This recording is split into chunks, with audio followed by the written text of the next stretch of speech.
Alright, looks like we're live here, and welcome everyone to this Sunday's live stream here. Today, due to some user requests here, or some fan requests I should say, we're going to be going through one of these thumbnails. I actually posted these up last Thursday, and this is the one I'm talking about. I think a lot of people wanted to see this one develop, so I think that's what we're going to be working on today. We've got to blow this up a little bit, so I mean it's just a quick sketch, but you can see it's kind of an interesting angle. It's very dynamic, lots of fun opportunities for destruction and atmosphere here, so yeah, I'm just gonna pull up the I don't have my second monitor anymore because I realized there was a hardware issue with that, so I'm going to pull up the stream on my phone here so I can see what you guys are saying.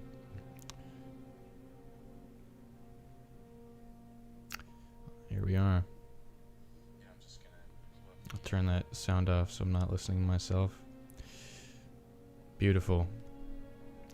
Alright, so let's just get going here. And by the way, you can check out more tutorials, and you can check out my brush pack as well at the links in the description below. And please, if you're just joining us today for the first time, go ahead and subscribe to the channel so you don't miss the live streams every Sunday, as well as new videos and tutorials I release every Wednesday. So alright, here we go. Just gonna put this off in the corner somewhere. Get it to the right size.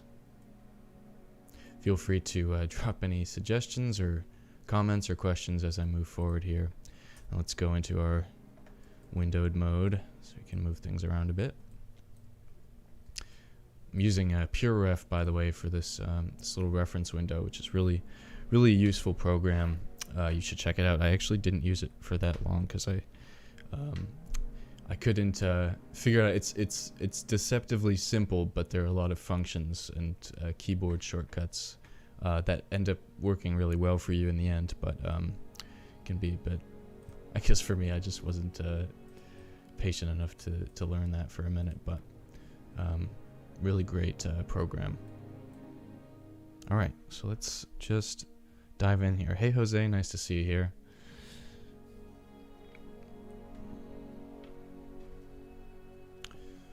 Okay. So I mean, we could even literally we could just start out with this. This is a strategy I don't use too often, but for something like this, since we just want to get a good base going, we can just copy that, take a little screenshot.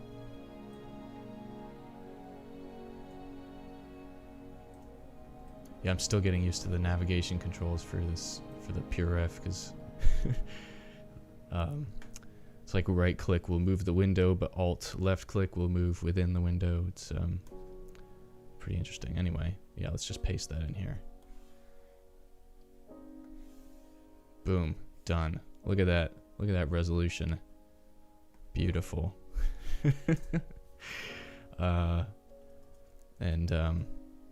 Yeah, you might be thinking, looks pretty terrible, but we're going to be painting over all this anyway. It's just sort of saving us a little time from, you know, redoing our value sketch. And for most projects, I actually would take the time to redo the value sketch and sort of build it up from the ground up again, because it does give you a chance to sort of rework your ideas and refine things a little bit and all that. But in this case, so I'm just trying to do a sort of a quick piece here. I'll probably just go with this method. I might even just something I don't do often here, but I might just work in grayscale for a little bit just to sort of flesh things out.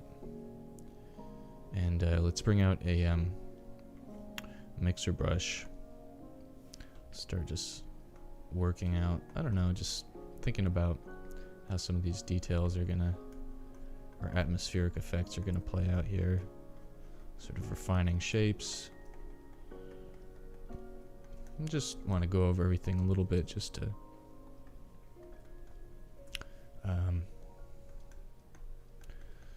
sort of clean up that resolution too.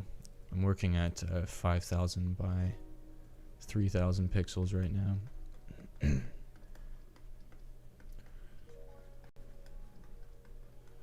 So every stroke we put down is just gonna help to reinforce that higher resolution here.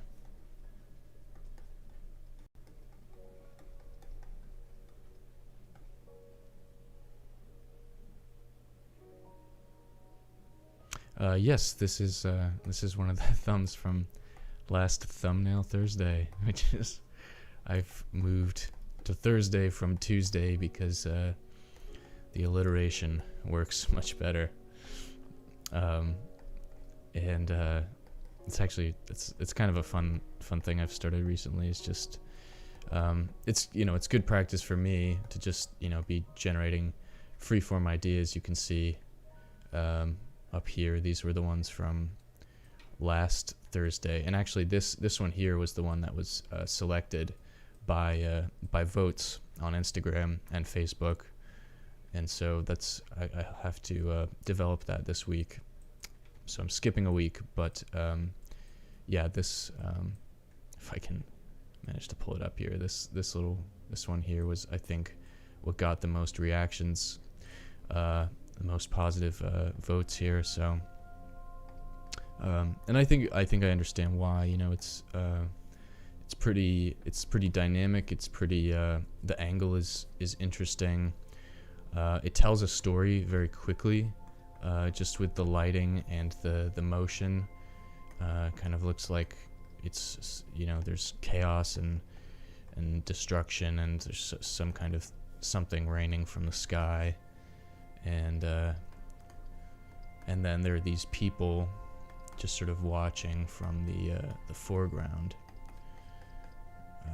and just I don't know.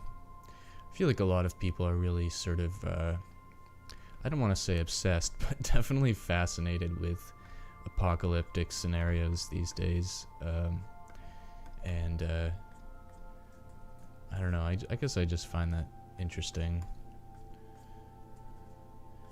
You know, and all the shows that are released, people are kind of enamored with this dystopian future thing, or a zombie, and in games too. You know,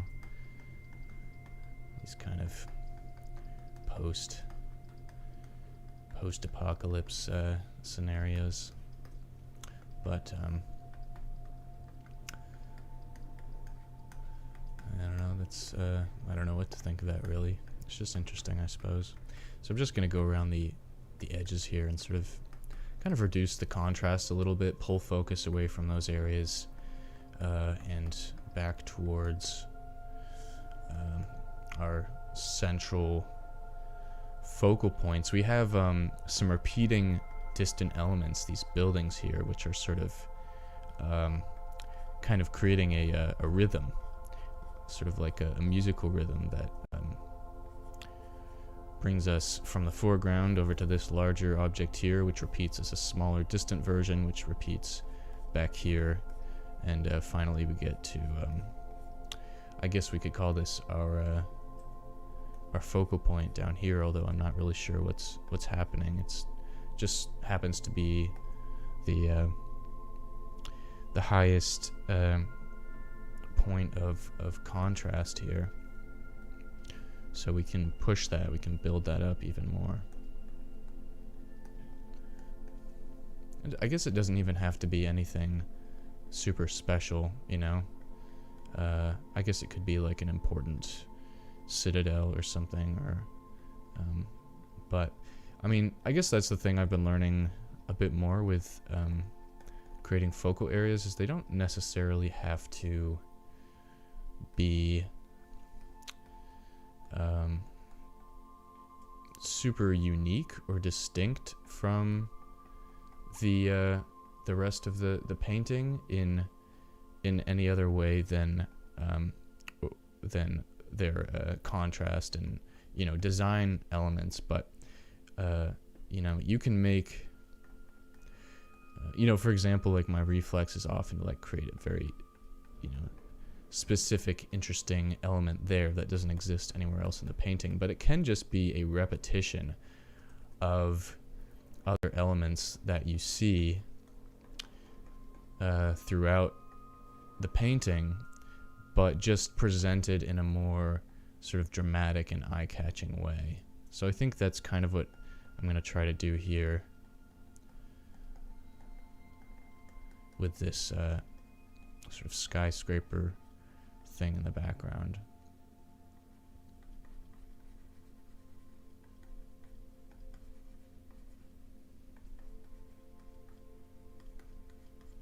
And I'm also thinking about a visual theme for these buildings. They kind of have a sort of a futuristic vibe to them. They have these kind of angled, just like angled top, which you don't really see too often in modern buildings. So it kind of gives the impression that this is something happening in the future, perhaps, or on another planet.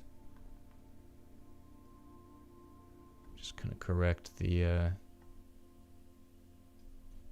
angle of this too. We want to make sure all our vertical structures are parallel. I could probably make it a bit smaller too, just to keep up with the rhythm of everything else that's going on.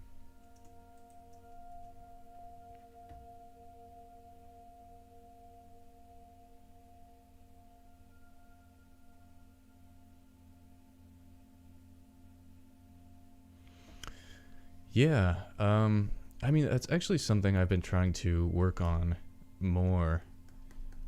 Is I mean, it seems kind of counterintuitive because I guess a lot of people, maybe myself included for a while, just sort of assume that the medium of visual art is sort of inherently like emotion driven or creative, but you have to be intentional about it, and especially when you're not inspired, which like you may have heard me talk about this before, but you really can't count on inspiration to create work. In fact, I think, you know, what I experience and what you'll probably hear from a lot of professional artists is, you know, most of the time you are not inspired, and most of the time you are just sort of going through the motions, not in a like a boring or monotonous way necessarily, but like you're sort of crafting, you know, you're not pouring your heart into every piece, you're not completely you know, just completely like taken over by a particular idea, although it does happen, and when it does, it's, you know, great, but you know, for the rest of the time it's just sort of working on your skills and finding ways to articulate good art and solid design elements without that kind of inspiration. But that being said, I mean, it's a whole other skill to be able to articulate emotion in your work, and to cultivate that within yourself while you're working. And I think that's something I think I've shied away from a lot, for for reasons I'm not particularly clear on, but you know, it's really important, and that's how you form a connection with your viewers, and that's how you make good art, really. You know, even a piece that's not technically, you know, that impressive can still create a strong impact just by virtue of its you know, emotional appeal or depth. So yeah, definitely working on that and trying to create pieces that capture that a little bit more effectively. And here I'm sort of trying to use the wrong approach for this, or not the wrong approach, but I'm using a mixer brush to try to create like solid objects. Just not necessarily the best way to go about it, but I'm just keeping it loose for now. We can refine our edges later on, and you know, we haven't even incorporated color here yet, so I'm not too concerned about it. But we can. I'm just trying to create some different levels of depth here, some suggestions of detail. Maybe we can incorporate some photo textures here. I feel like I haven't done that in a while. But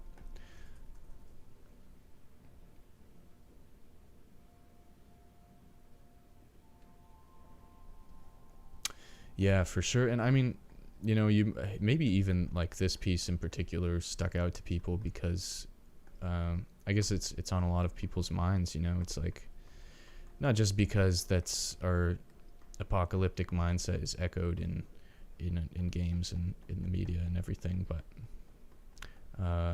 yeah, I think there's a lot of people that are worried, and maybe this kind of just sort of resonates with them more at this particular time.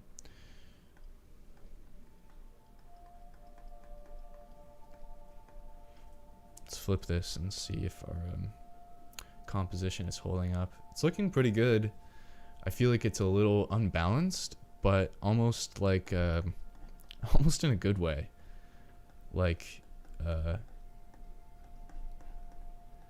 it's deliberately off-putting, deliberately kind of like earth-shattering, because that's what's happening right here in the image. It's where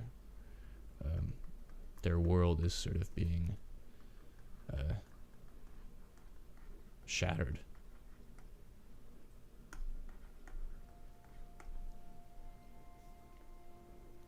And I love the I love playing around with the mixer brush and like creating smoke effects and stuff. So this is like sort of a fun excuse for me, I suppose, to mess around with those effects. It's just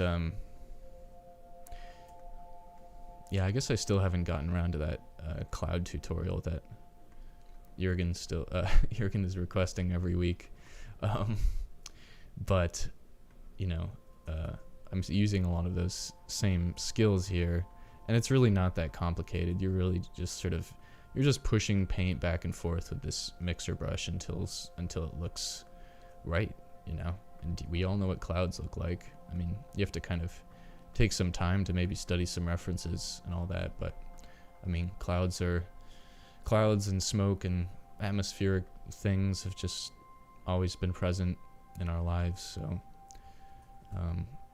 I guess it seems a bit intuitive to me, but there are definitely strategies you can oops, just dropped my phone here. Definitely strategies you can use. Hey there, Inez and Boy Wizard, welcome back. Your middle name should be Cloudmaster.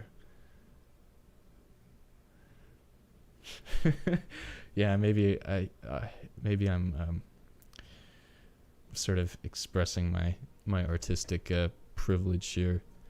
I shouldn't say it's just sort of easy and intuitive, because that doesn't help you at all. It does take practice, I suppose, but yeah, I'll put together a tutorial. Maybe I actually have another video lined up for this week already, but I could probably pop two off, really. Make a cloud tutorial tomorrow or something like that. Always open and welcome to new video ideas, and I want to make sure you guys get the stuff that you want to see, basically.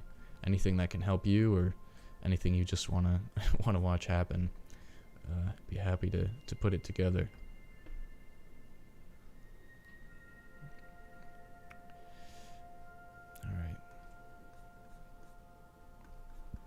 notice I'm just still working on one layer here too. And I'm just sort of still kind of trying to correct some of the perspective inconsistencies. I'm looking at my thumbnail for that because it's really hard to see all of that from the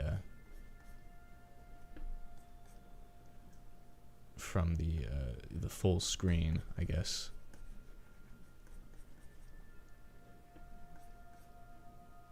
I also think I might like pinch out the perspective a little bit here too, so I mean, maybe we can just copy and paste that and try it here. See if we can develop like a bit of 2-point perspective here to increase the scale even more.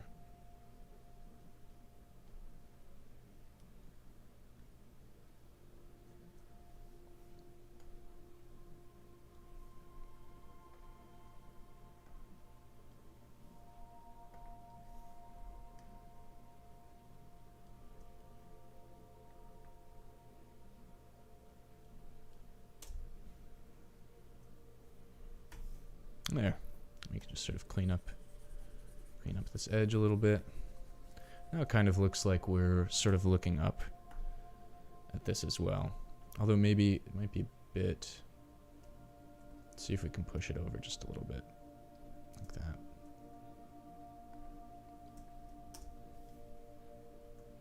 Cool. And I think this structure here needs to move just a little bit.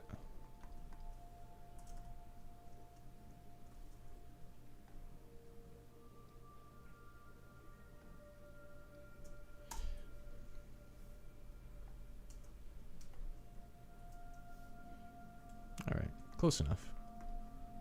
You know, we'll be doing a lot of tweaks and shape modifications here in a minute.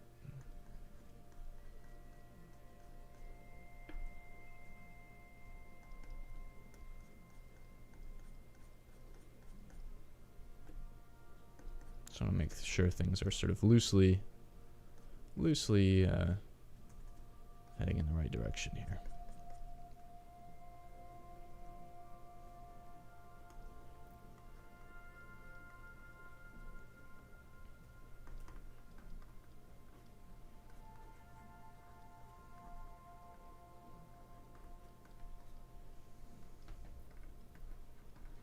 We'll have some kind of secondary smoke source back here.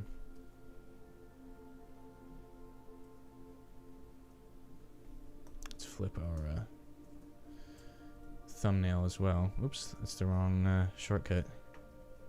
There you go again.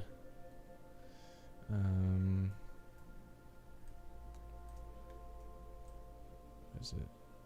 I think. Oh, there it is. Okay, it's the right shortcut.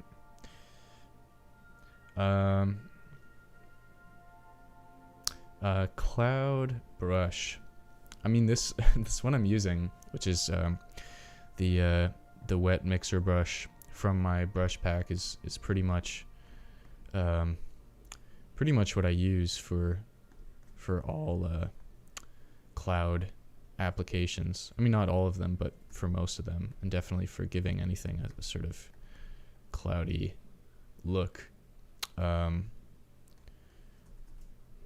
I don't know. I've seen and used like cloud brushes before, you know, like that make like sort of a pre-rendered cloud shape. And I don't know. I guess I've never found it to be particularly workable. So I don't know. I prefer to. I think because it doesn't leave very much to the imagination, and it doesn't allow for too many like sort of lost and uncertain edges. It's just kind of very literally a cloud, which in my experience you don't always want to have. You can have it in some spots but not others, you know. So I prefer to just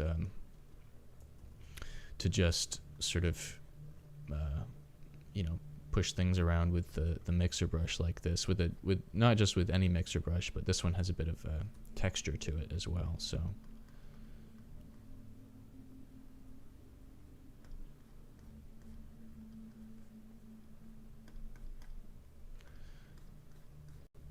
all right, now we're back to the big building over here. I guess I sort of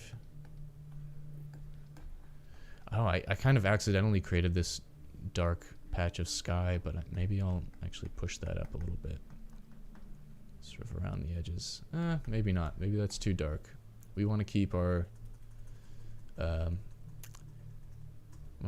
value range in the distance limited,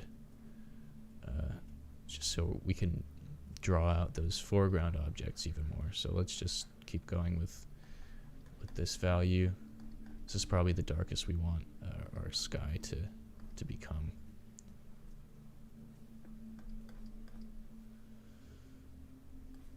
Not sure about this building design. If there's one thing I'm not, it's a architect. I could probably use some brushing up on my building design. Who was it? There was I think there was an artist I was reading about in Imagine FX that has they have like a history in, or they used to be an architect and then they moved into concept art, and just they have this beautiful detailed rendering for all of their paintings, all the buildings in their paintings. They just look really nice. So if you're an architect and you're thinking of a changing career, might be a good idea. Or if you just have those kind of design skills. I mean, there's so many transferable skills that you can bring to the table when making art like this that may be unique to you, you know, that give you sort of a leg up in a certain area. It's definitely worth paying attention to your existing skill set. You know, even if you think like, oh, I don't have that much experience painting, or I don't have much experience with Photoshop, you know, think about where you've started, where you're coming from, and what your history and your current skill set is, and how you can play that to your advantage, make something unique. Doesn't have to look like all the other stuff that people are creating. In fact, it's probably better that it doesn't.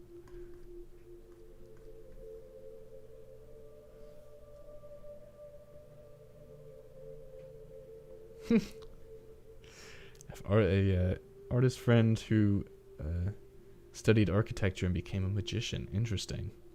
Wonder how those skills came into play. Yeah, feel free to tag me in anything you post. I'd love to see what you're making with these brushes. Absolutely.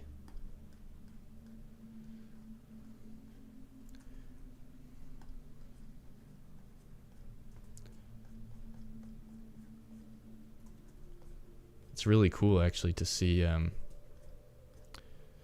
remember who, but someone just posted something in the Evident group of a piece they did. They're following along with the tutorial I posted on my channel here, the Huntress in the Valley one.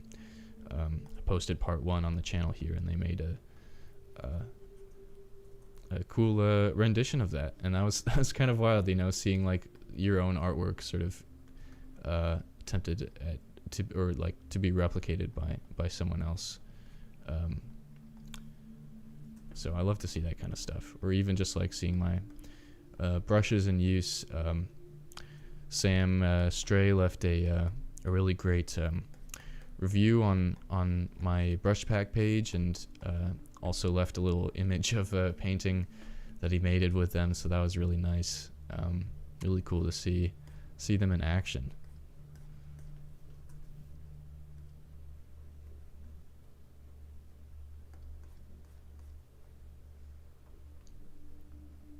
I'm not sure I like the top part of this building. Maybe I'll just make it all one column. I mean, just to keep things simple.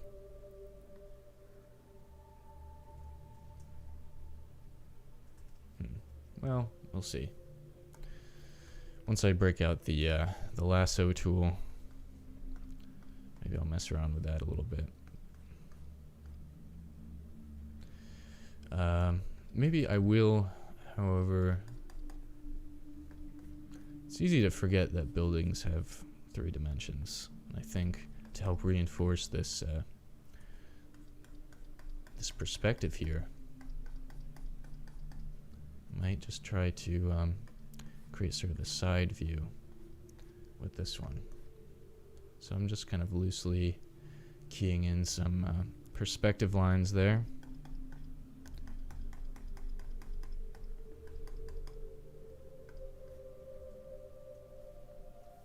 It's kind of cool. Gives it a bit more dynamics, a bit more depth, a bit more realism, because, you know, you're probably rarely going to be viewing a building from directly one side of it, you know.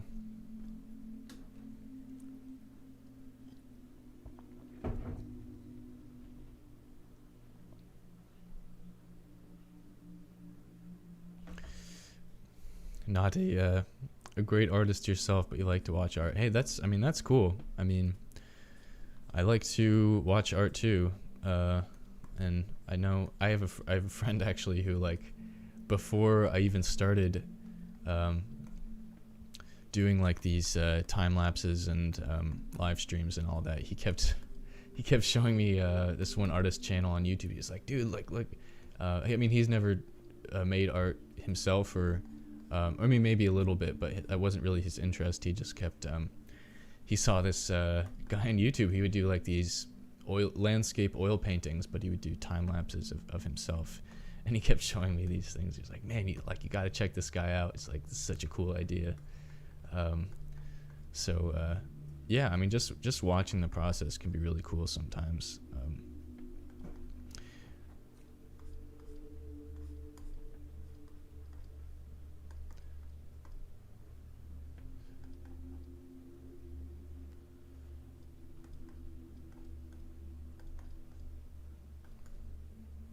I feel like going through with this this mixer brush does kind of help me. I mean, it helps to create some variety and like in the values as well. And actually, this brush does create variety in the, as you might be able to see,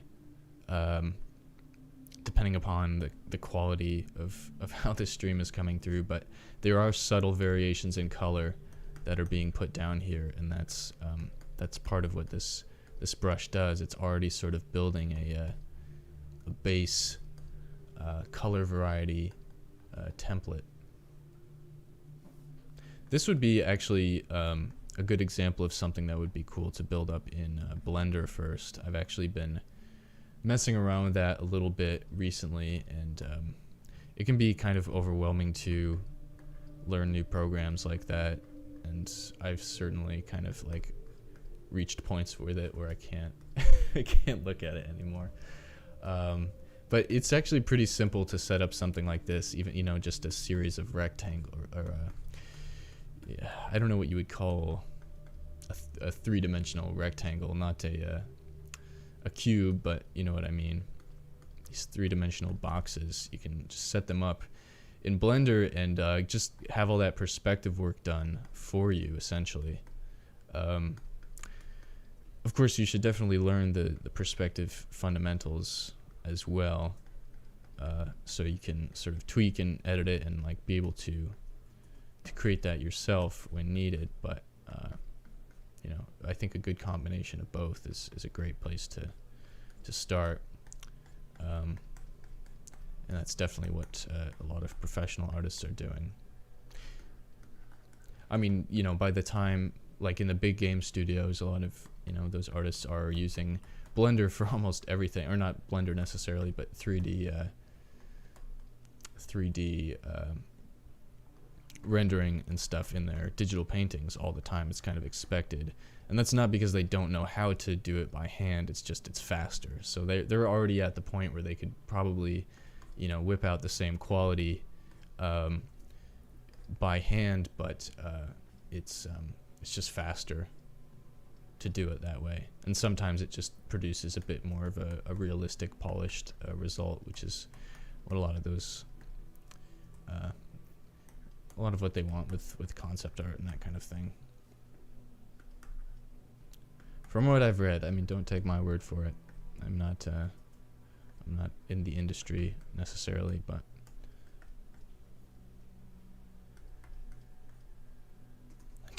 definitely do follow a lot of those artists because they're just insane. Really, really talented, skilled individuals, I should say. I don't think talent is a useful term as a creative professional or anyone who's trying to build a skill.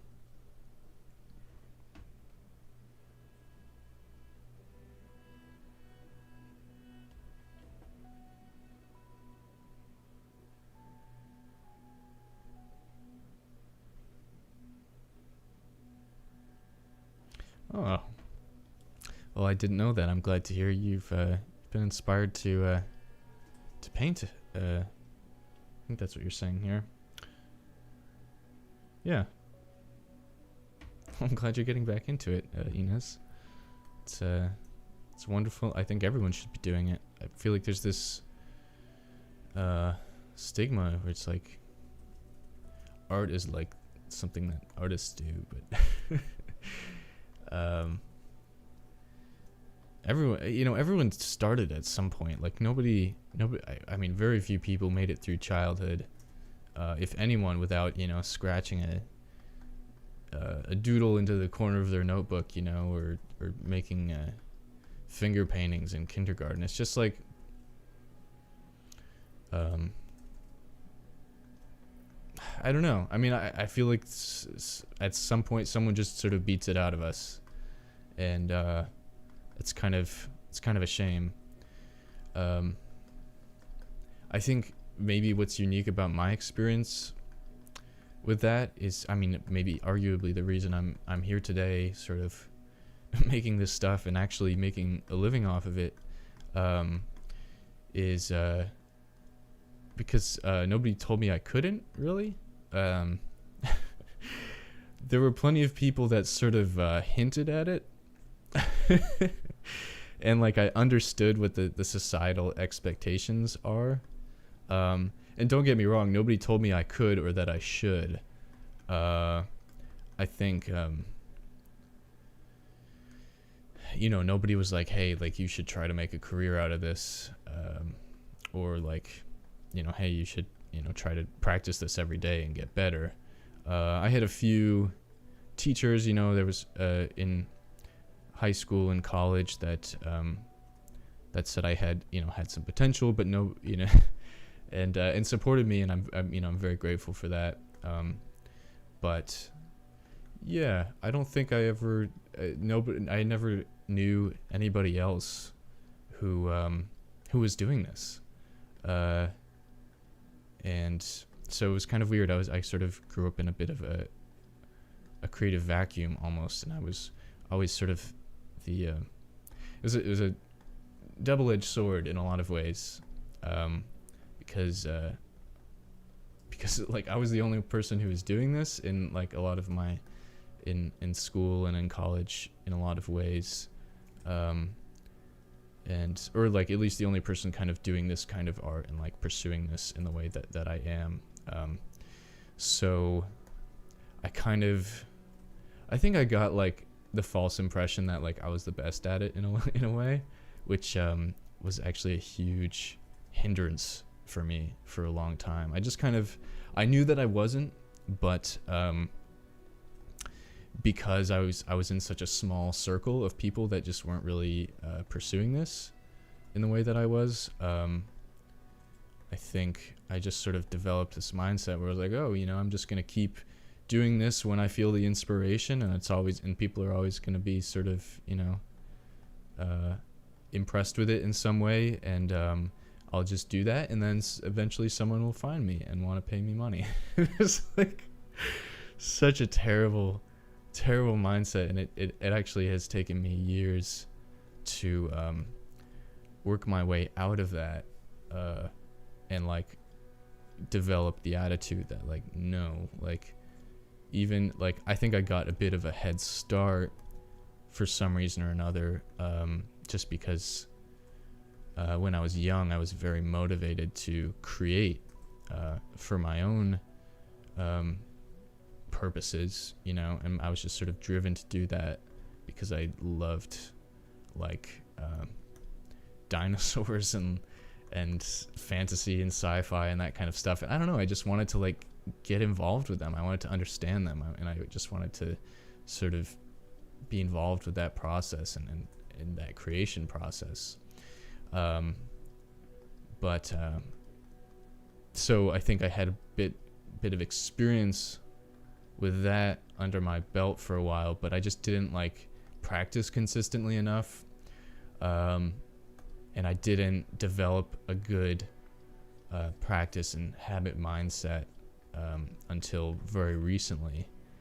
So you know, I guess it's almost, I think it was, I think Marco Bucci talks a lot about this as well, and he covers it in his little book, Creativity in the Campfire, which I highly recommend. It's a really, really great read. Really helped me reframe my own artistic mindsets. Yeah, he talks about how I think he personally experienced this and knows a lot of people who like weren't actually that good at painting or drawing when they were kids, and they actually were surrounded or like knew a lot of other people that were a lot better, and so we're kind of always in the shadow of these larger talents, people that were just sort of naturally endowed with these kinds of skills, and that actually motivated them to work harder and to practice harder and to develop good practice habits, and that's ultimately what gets people into a professional position. It's not talent, quote unquote. It's they've worked at it for hours and hours and years. They've just tried to get better every day, and that was something I did not do for a very long time. So I'm doing it now, and it's slow, but and in some ways I'm kind of getting a late start, but here I am. It's never too late to start.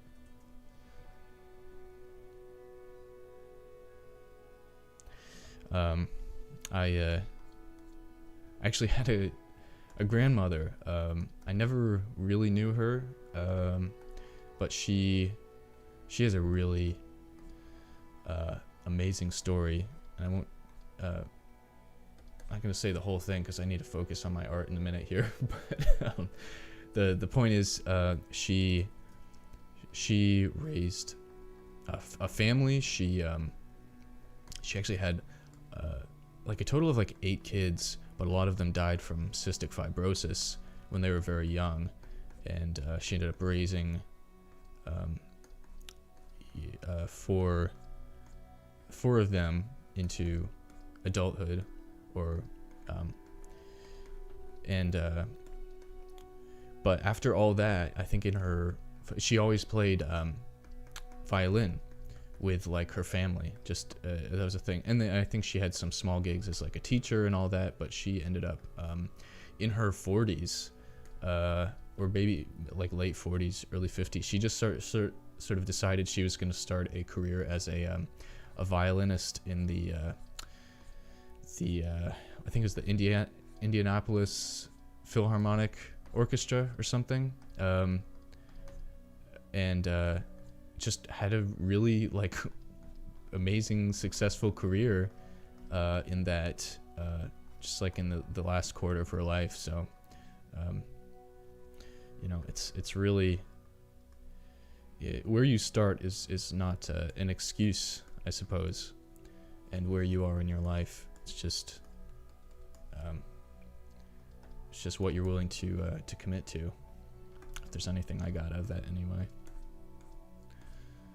So let's get back to this painting here. I think I've just been kind of zoning out, talking about myself for a while, but I'm just sort of like unsure about this whole shape. I think you've probably been seeing me just rework it and not be totally clear on it, but I'm really using the wrong tool for this, so I think we're just gonna move on to something else. Let's just sort of blur out a lot of this stuff. You don't want to be too specific around the edges here. And I'm still working in grayscale, and I should probably move to color at some point, but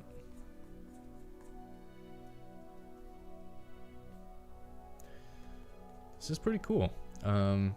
Liking a lot of the details here. I think maybe I could be even more bold about this shape in the corner. Let's try this out. I can just make a new layer. Go like this. Wait for my computer to catch up. Yeah, I think this is like, I mean, like this is gonna help us as a design element, because it's just funneling attention in from this corner. And I mean, it might be taking up too much space. I kind of like how the edge is lost over here, but I don't know. It's kind of helping to frame the focal area a little bit. And it's just a simple shape against a more complex series of shapes. So I think maybe with a bit of refinement, this could be a nice piece here.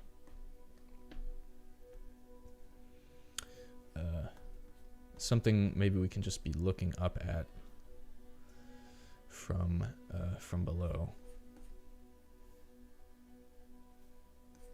So I think maybe why it's sticking out is there's just not very much variation, perhaps. So maybe we can do something like that for now.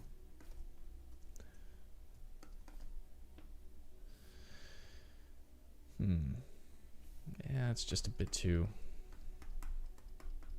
rigid, I guess. That's what I'm experiencing here, but maybe we can sort of blend it in with some other little strokes.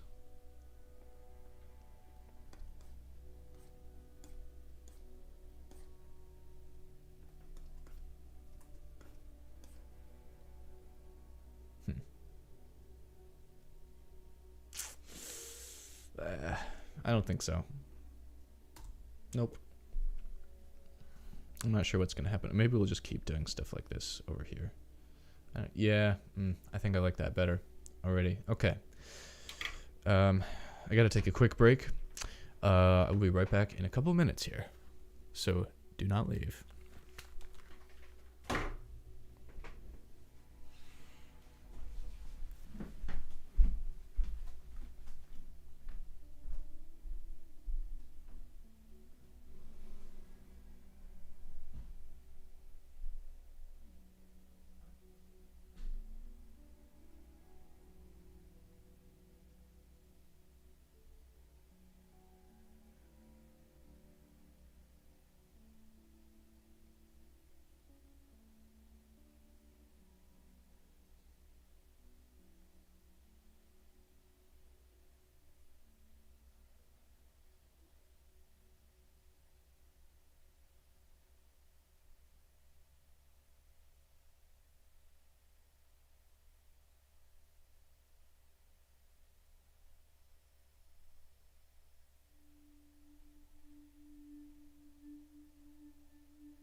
Okay, we are back. Let me just take a quick scroll through the comments here, make sure I'm not missing anything. I'm looking on my my phone, so it's a little small.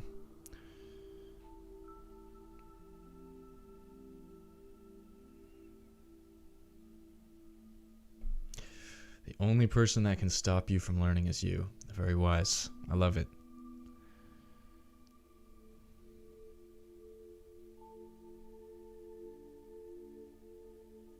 I'm glad you appreciate the personal story here, Jose. And yeah, keep hydrated. Absolutely. Absolutely. Yeah, don't forget, just because you're not running a marathon doesn't mean you don't need to develop good physical habits and health habits. It's gonna help you. It's gonna help your art quite a bit. It does take a different kind of physical energy to sort of sit and keep focus like this. And you know, it's its own form of endurance, I would say. But I kind of like how this foreground is still sort of out of focus here. But I think what we're gonna do with that is create a new layer. Let's just quickly use our object selection tool here. Maybe that's not the right one. Maybe our magic wand is our best bet. Let's set the tolerance to 40 and click it. Oh, that's too much. Say 30. Close enough. It really doesn't matter. We're just gonna copy and paste that. Beautiful, right?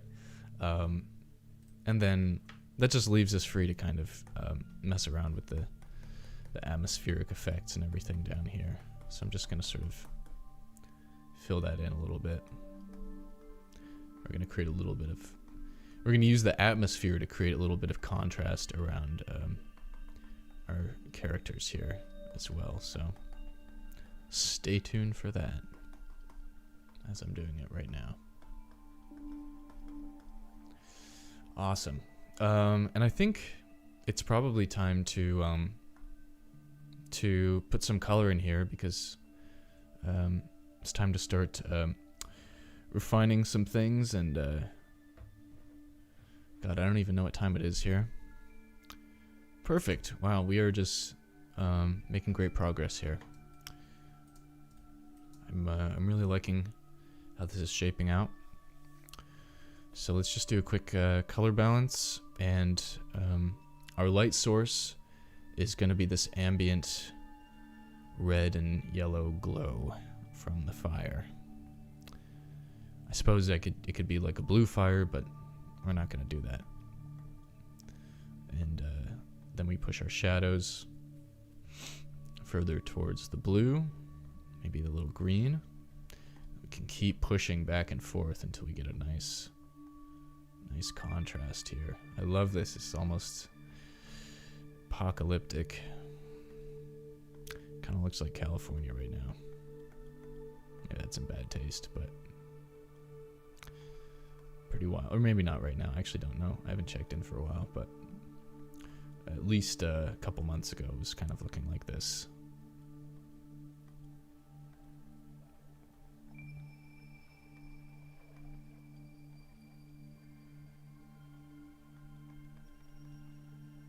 Alright, that's a good starting point. We can actually take this layer and do Control Alt B to, I think,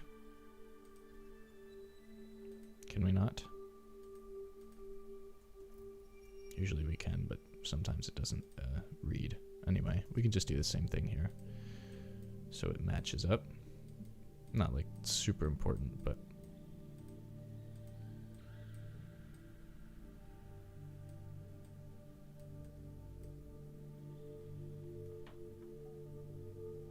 just want it to sort of loosely resemble what's going on over here. Perfect. Now let's just turn this off for a minute and just want to go in and sort of blot out some of those shapes just so we can solidify our layer here.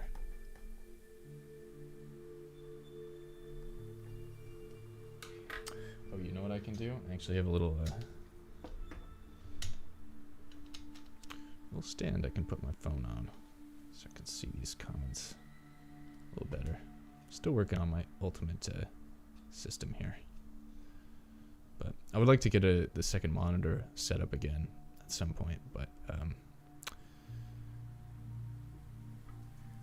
yeah, I figured out that it was creating issues with my video card. I kind of slapped this PC together from like an old office computer, and then I upgraded the graphics card and the PSU and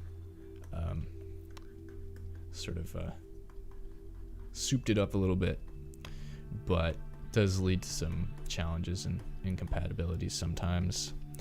Most recently, I was using the second monitor, and the graphics card only has one DVI port, so I was plugging the second monitor into the VGA port, and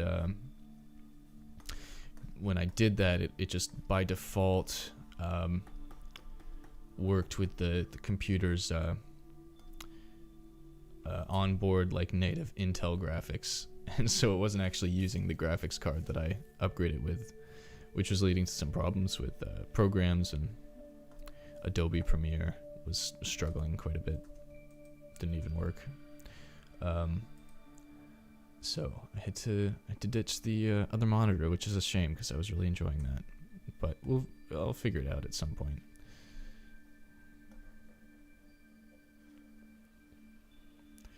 Let's go back to one of my favorite tools here, the pointy eraser. Just so nice for refining silhouettes, that kind of thing.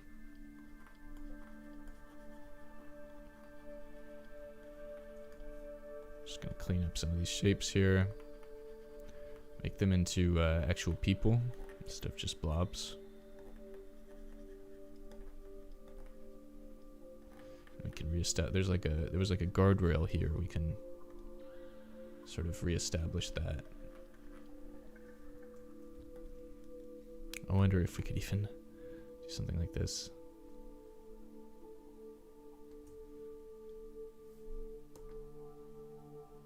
No, this isn't the right brush for it. Let's try something else. Tricks.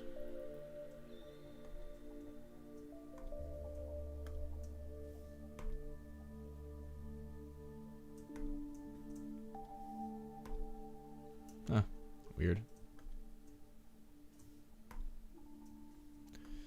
Not quite.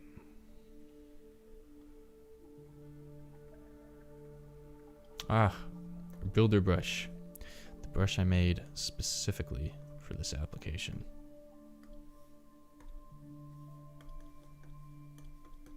Just to make these nice, clean lines. Actually, let's get rid of all this stuff. I just want to make a nice silhouette here. That's all I want.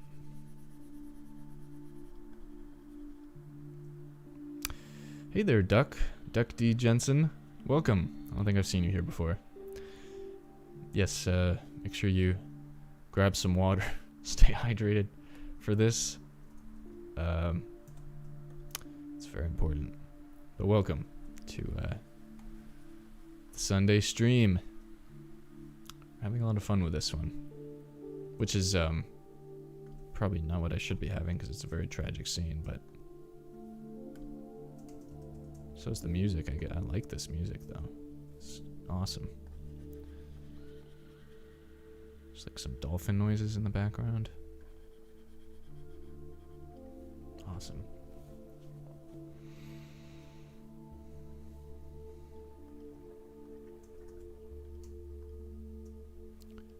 Create some little things here. I could probably get more creative with this railing, but not gonna worry about it right now.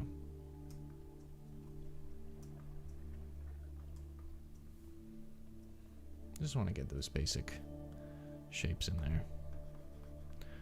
We'll have someone sort of hanging out over the guardrail here. This kind of reminds me of like a scene in one of the new Star Wars movies. So you can hear the exhaustion in my voice as I'm talking. I guess I have my qualms with what Disney has done with the franchise, but I'll leave that for another stream, I suppose. Ooh, this is interesting. Give them like a Darth Vader helmet or like a interesting haircut. I don't know. Yeah, there's like a scene where they're looking up from the like the Senate balcony and they see the planet like exploding above their heads. It's kind of what I'm seeing here. This almost looks like someone wearing like a kimono or something. So that's gonna be the angle we're gonna go with here. That's just the simple shapes. Some other heads kind of towards the back here, probably.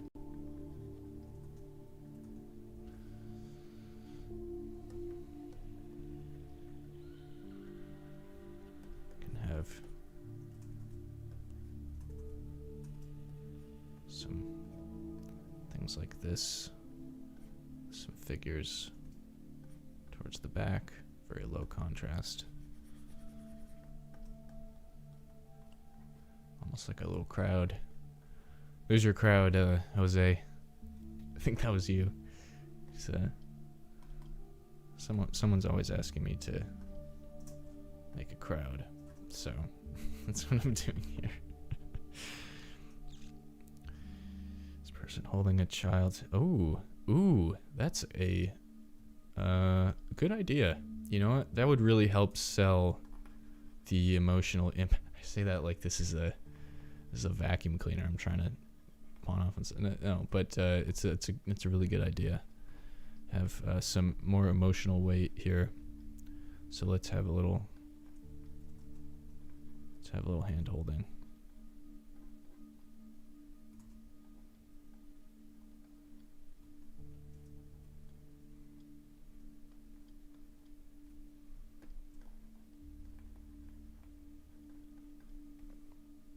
Ah, beautiful. Great idea.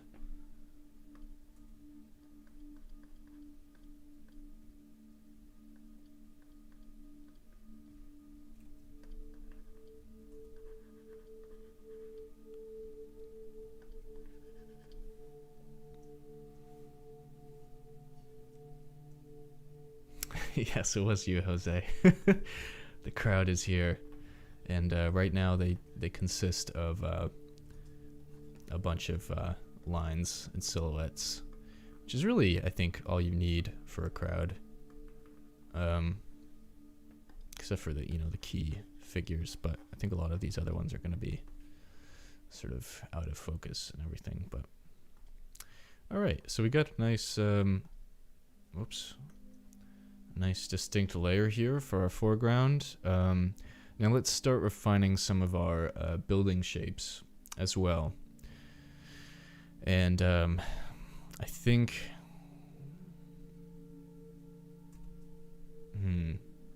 maybe I'll even, this is something I actually don't do often, but it might be helpful as a sort of start. There needs to be some more yellow around here, so maybe I'll just play that up a little bit, maybe a bit more of an orange. I don't want to overdo it here, but sort of create some nice, oh, that's great. That's really nice. Sort of this orange glow. Probably it'll be sort of more red, I think, towards the edges and a bit duller, I would say.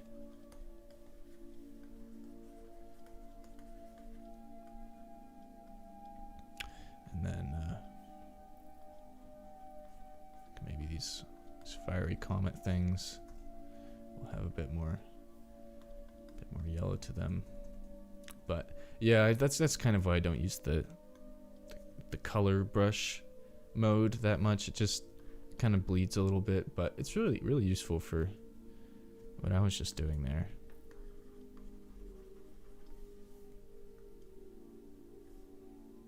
Oh, my computer froze. No, maybe it didn't.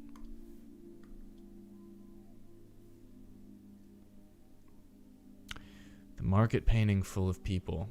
That would be nice. I feel like I do a lot of like crazy action scenes, but maybe I should do something a bit more tame.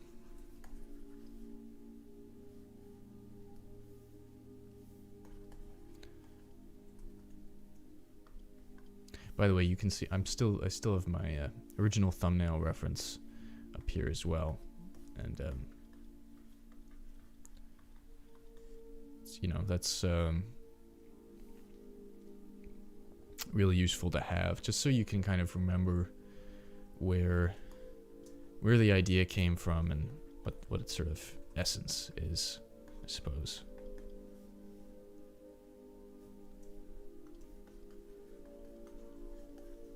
I feel like everything's getting a lot redder now.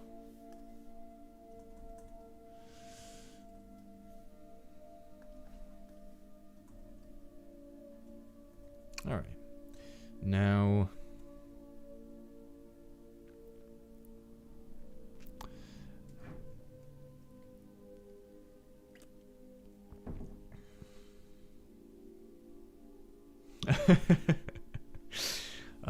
yeah, you can't miss these moments. You can't walk away. Things are happening. Now I was just blocking out some shapes. I'm actually gonna play up like in the shadows. I think this fog can be more gray, you know, and then in the distance it's kind of brighter like that. But I'm wondering how.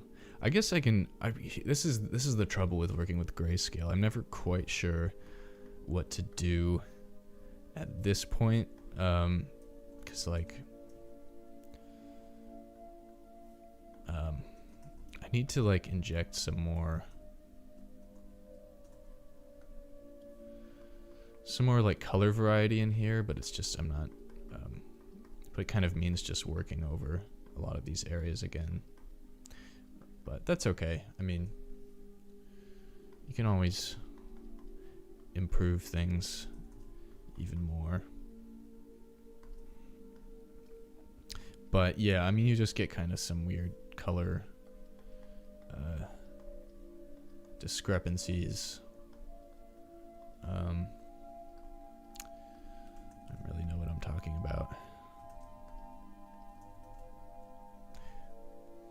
I'll probably be able to. I mean, here's another thing we can do.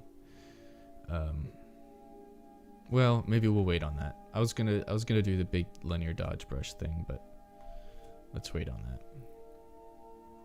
Because I just want to get these silhouettes down first and get a good base color and shape layer down. And I'm adding in some yellow around these fireballs here, because that's gonna help to give the white more color context.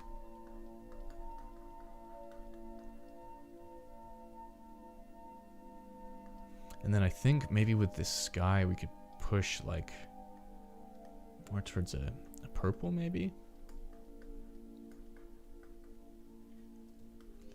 It's kind of bold. Maybe not quite that far, but definitely more red. Some like grayish red. I don't know. Might be over complicating things.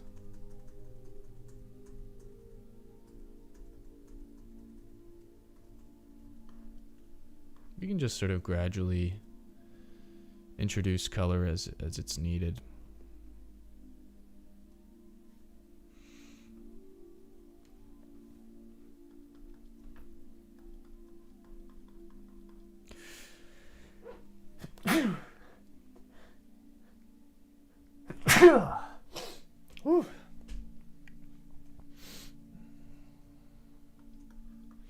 I think, yeah, maybe what I'm seeing is like these clouds need some orange to them. All these areas up here where they're kind of just sort of gray and desaturated, you know.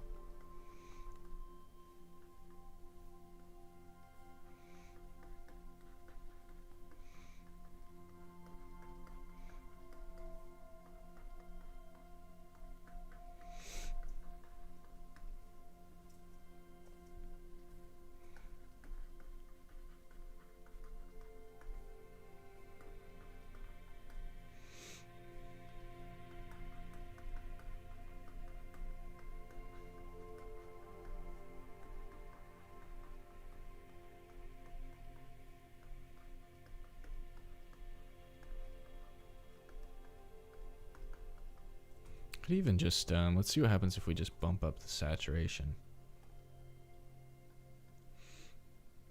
It's pretty cool. I mean, it's something we're going to want to do later, but I think it's something we can build up with the linear dodge tool when the time comes, so I'll leave that for now. And I'll just keep painting in these colors.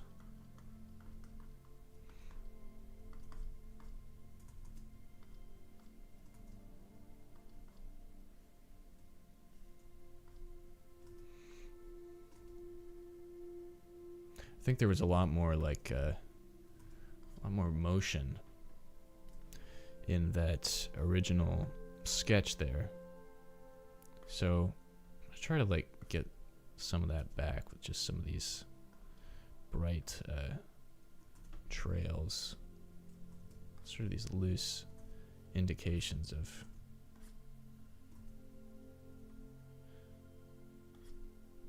I think this one needs to change its direction a little bit.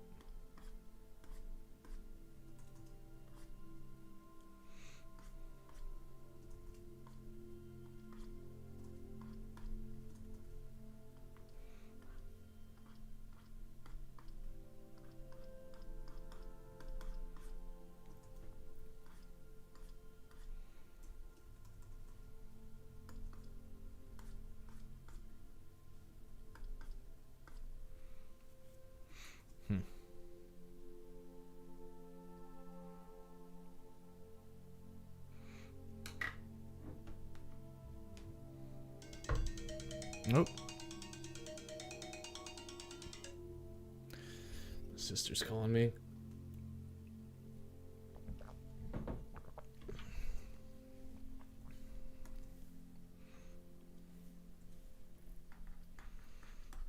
I think that might be it. Need more gray. Possibly even more green. Beautiful. Just wasn't seeing it before, but yeah, this is a kind of a red and green analogous color scheme.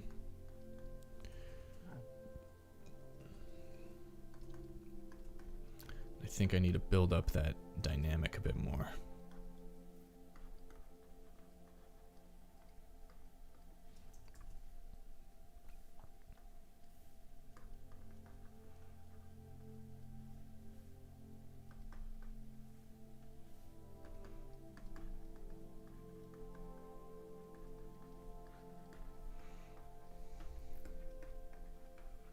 which actually in this case means playing up grays more than anything. It's not even necessarily in the green spectrum, but against the red, excuse me, against the reds, it does look green.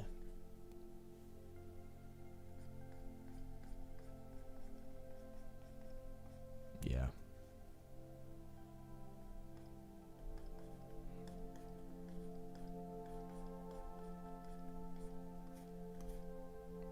Maybe I'll create some variation of that shape we had before over here, just like a nice composition blocker.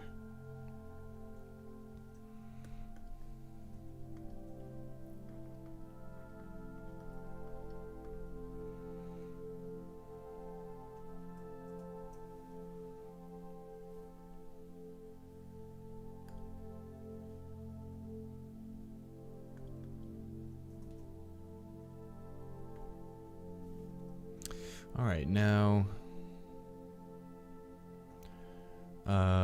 let's start define some of these shapes a bit more. We can break out our lasso tool. I'm just gonna shift this one over a little bit. Just start thinking about our perspective here. Layer that or merge that down. We can use these really hard edges to create some silhouettes.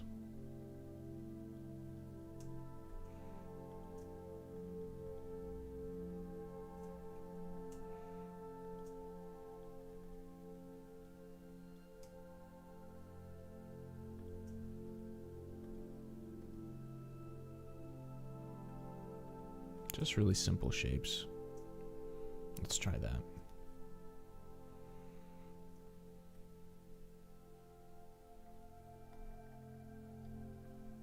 Because it doesn't matter. Oops, I spelt that one wrong. Oh, these are some of the drafts. Never mind. We can pick up that orange color. Whoa, intense. Maybe not that much, but just start playing in these silhouettes a little bit.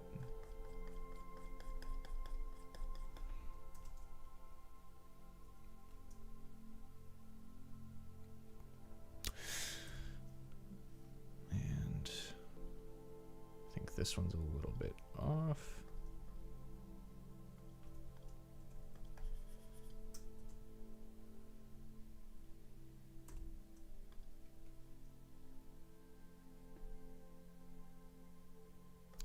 Both of these are. It's just these very small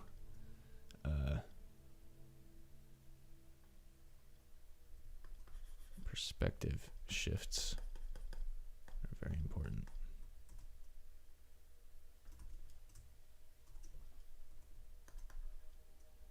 So I'm doing that same thing where I make a selection and then I use a Control Shift I to invert that selection, and that allows me to sort of paint around it. Hey there, Jürgen. Welcome. Glad to see you here. We're talking about that cloud brush tutorial you've been requesting earlier. I think I might send that out this week.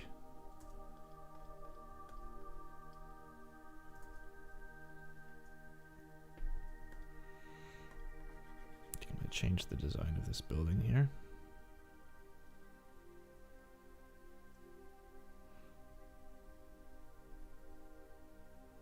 The angle is too tilted. Yep. I mean, you're not wrong. But yeah, that's it's definitely a deliberate choice I made to be a bit off-putting.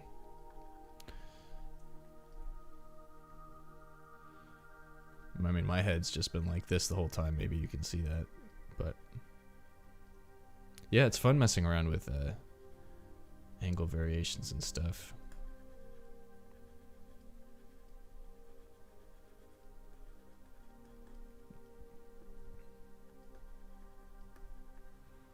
Just building up the brightest part of our painting here, almost at pure white at this point, but not quite.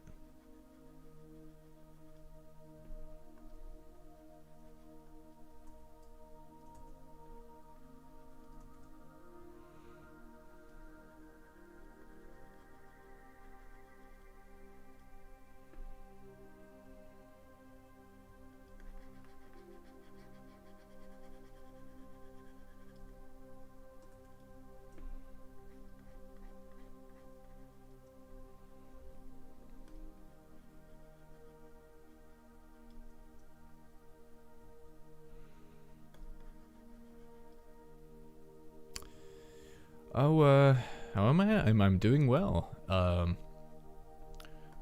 bit tired, but I've been drinking green tea this whole time, so getting back into it. Actually, I mean, you can see I'm in a different space today. I spent most of yesterday and the night reorganizing my whole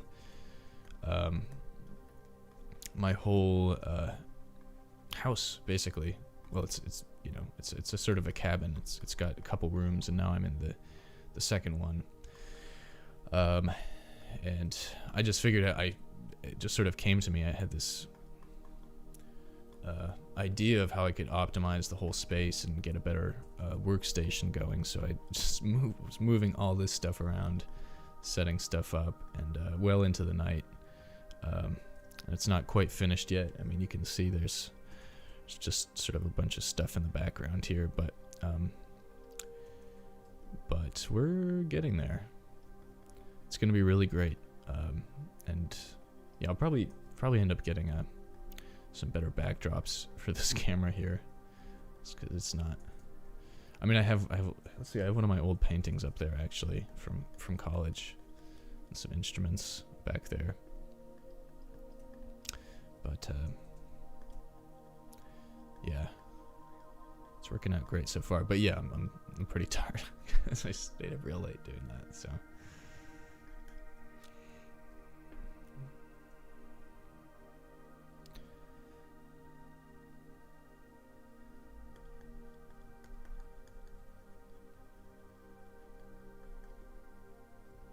I'm just sort of trying to play out some of the atmosphere down here as well. Between the buildings and at their base, there's just going to be some cloudy things happening, some atmosphere glowing there.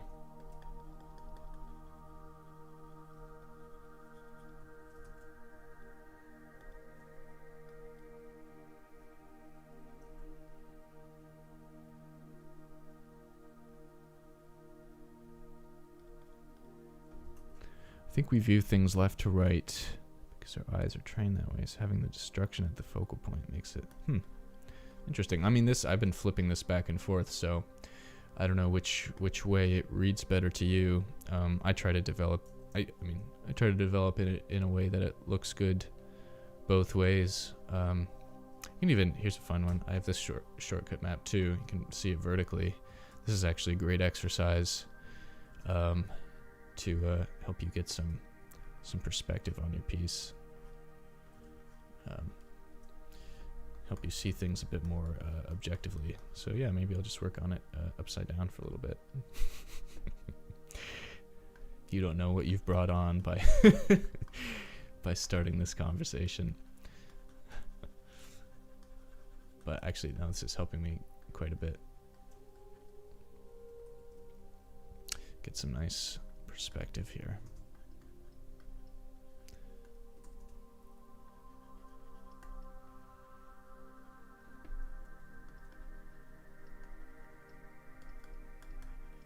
It's a pretty wild angle, though. I don't think I've painted something with this dramatic of a angle before.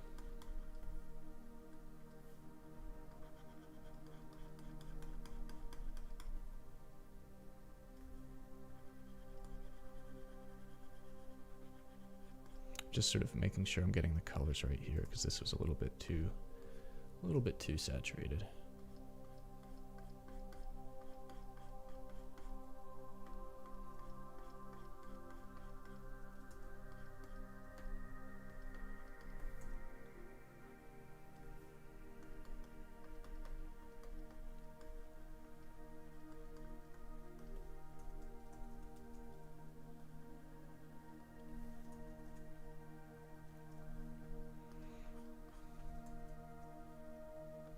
Maybe we can create a few more of these little streaky things.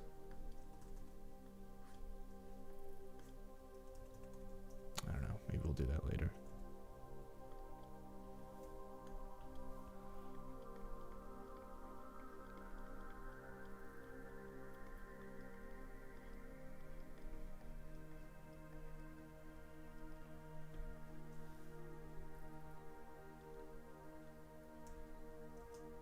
We'll have one over here.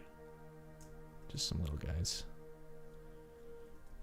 Maybe there's maybe they're like aliens invading from somewhere. I guess that should be more red, shouldn't it?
I feel like now there's some dark values in here that maybe aren't working so well. So let's, like this one, I feel like it's just kind of sticking out.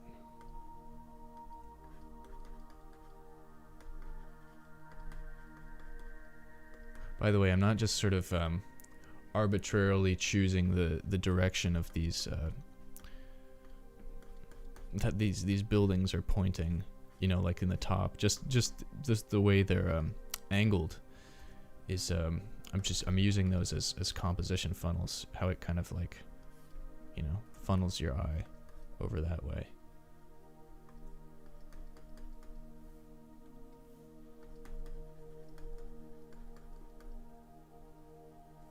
Maybe a bit darker.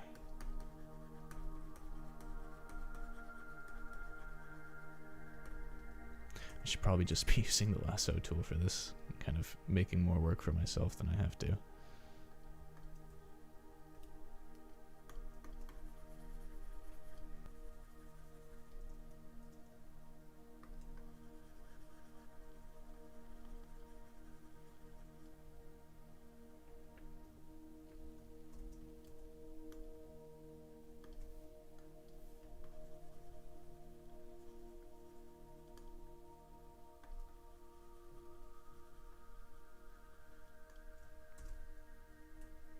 Alright, I'm kind of losing sight of what's happening here, so I'm going to flip back. It's cool, lots of cool stuff going on here. Let's just straighten out some of these edges. I'm kind of using an interplay between hard and soft edges throughout these buildings.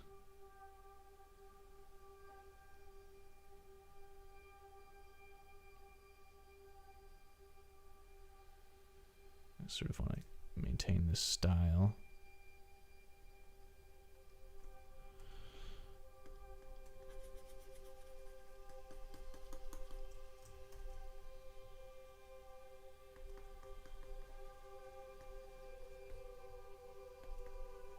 Notice that that comet is also just leading right towards the top of this building here, which is helping to keep circulation around the whole piece.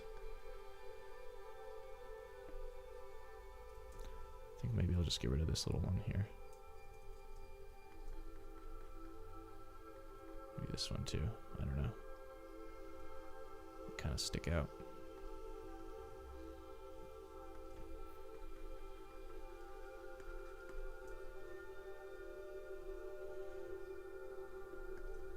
But I kind of like these little antennas that are poking up here and there. They just kind of give everything a bit more detail.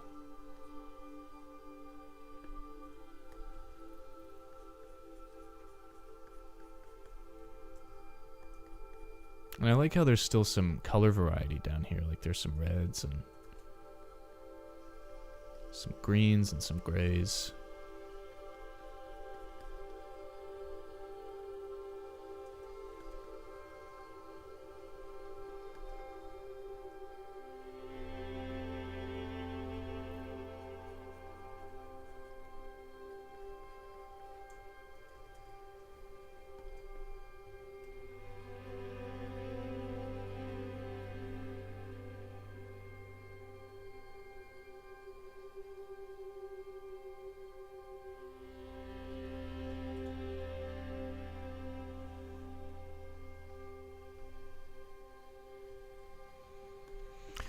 Yeah, this is making me a bit dizzy.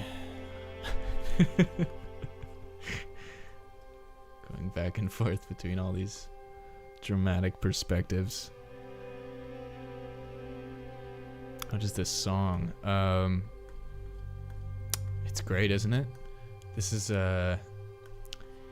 it's stock ambient music from Epidemic Sound.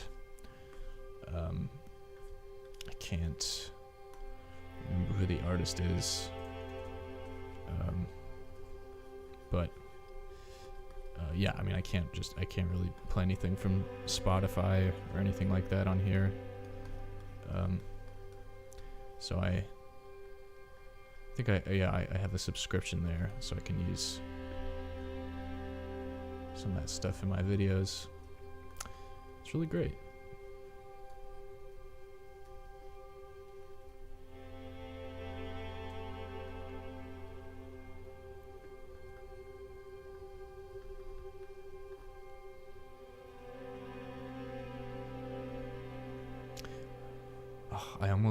I feel like this building design isn't really in keeping with the rest of what's going on here. What if we had some angled edges? Maybe that's what was bothering me about it. It's like all these other buildings are very asymmetrical, you know? So maybe I should just go with that.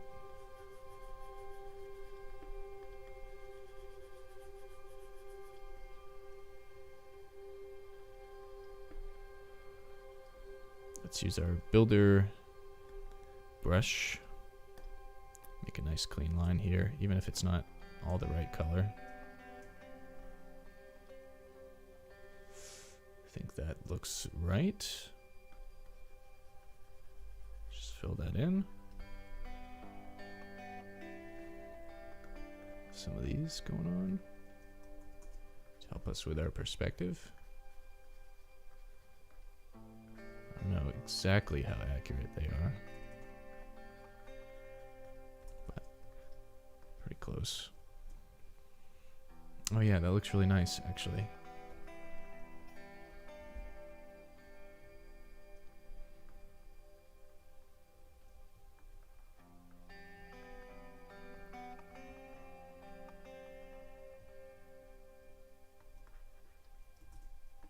Can use our builder brush to create quick details around here.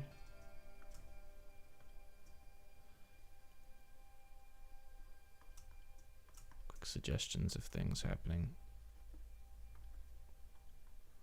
So, you know, some shapes and things like that.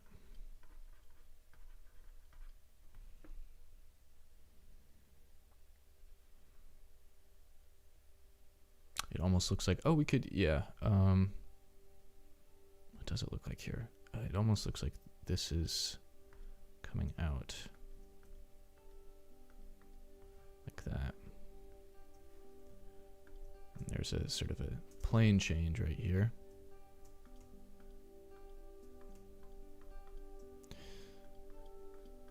And this is facing up a little bit. Yeah, that's kind of cool. There's like a little dark space happening in here. This is kind of the fun part, you know. If you like designing things, you know. Yeah, well, it may not be random actually. I just select all of these and I press play. So it's probably why it comes up at the same time in every stream. That song, that is. But what was I talking about here? Oh yeah, just having fun with like the architectural design. That's kind of cool if you're like into that. I remember, I feel like I've said this on the stream before, but I used to play The Sims on the computer, and because my sister had it, she was like obsessed with it, and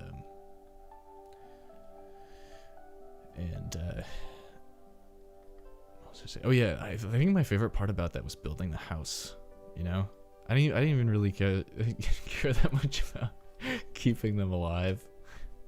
I just wanted to build a cool house and like put all this design, all this cool stuff. You know, like what's your ideal place to live? I feel like that was one of the coolest parts about that. So I'm kind of building on some of those same skill sets here, I suppose. I keep forgetting this is on a second layer, so I'm like shying away from painting over it, but it actually doesn't matter.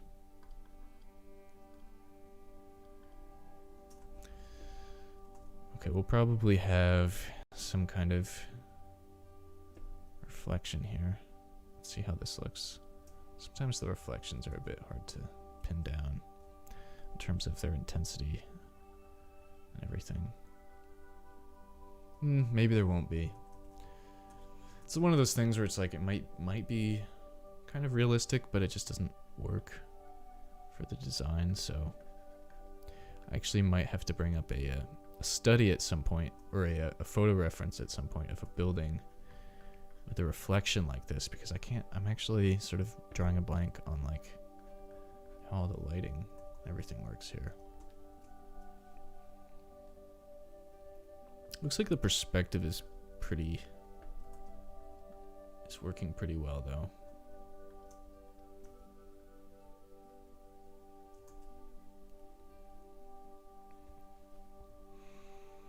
So I've got some nice grays down here that we can build on even more, I think.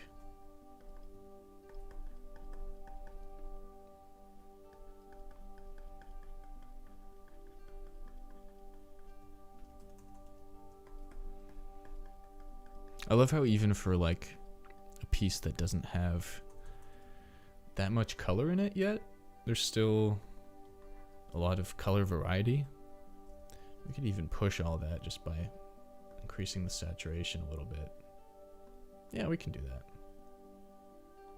I kind of shied away, just a little bit actually. I want to shy away from doing that too much because we are going to use the linear dodge brush later to build on that lighting and that color around the focal point. So I don't want to push it too far before that point so we don't blow it out. But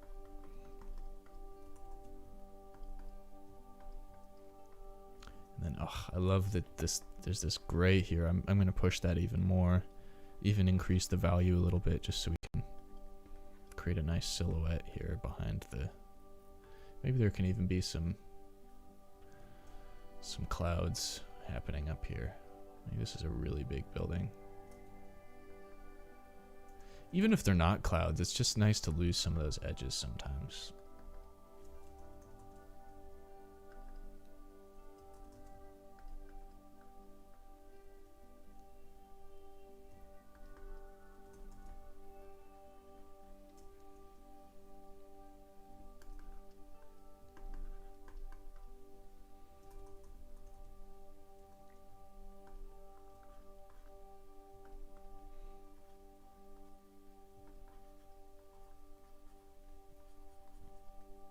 And then over here it doesn't matter so much. In fact, I kind of prefer all this stuff to be sort of blurred out in the way that it is. It almost makes everything look kind of dynamic.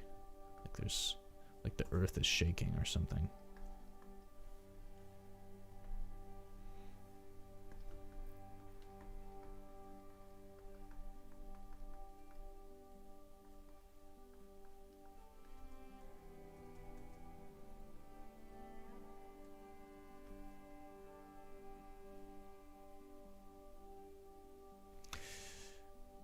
Oh yeah, there's definitely going to be some kind of reflection on the windows. It's just like, it's always a matter of putting it in the right spot, you know, and with the right value. But we can mess around with that a little bit.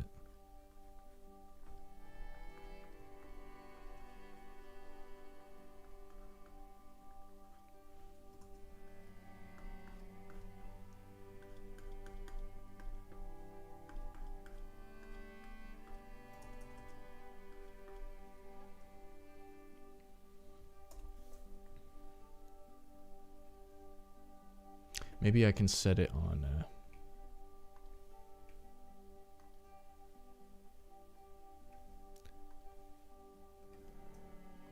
linear dodge or like overlay mode or something like that. As soon as I can make the right selection here. So that we don't lose, you know, if we just go over with a normal brush, we're going to lose a lot of that detail. So maybe we can find a... Let's try linear dodge first. See if that gets us where we need to be.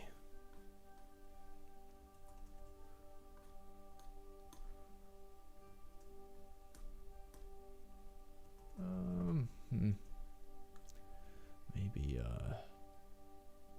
hard mix. That one's pretty. Overlay perhaps. Wow, intense. What if we tried a lighter color with overlay? That might be closer, but we want less saturation than that. It's just a lot of trial and error here, I guess. That looks good. I think especially towards the top, that looks nice. I feel like that's, for some reason, that's where it wants to get a lot of that reflection. I'll keep dialing down the, there's almost some green happening below, which I don't want. Switch back to linear dodge. Maybe see if we can create some kind of, here's something we can do. Maybe select just certain areas.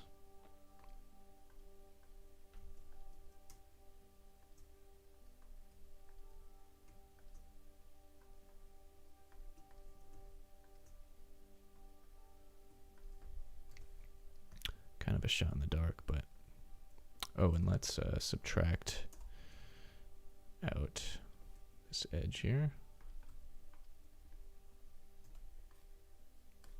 Something like that, except more orange.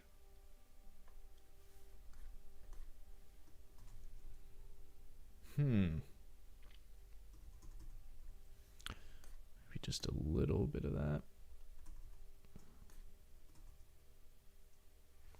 Let's keep going down the side here.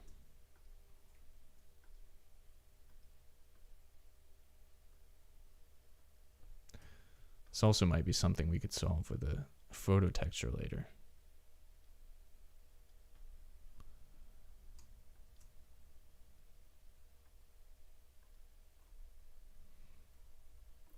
Because these methods are a bit crude.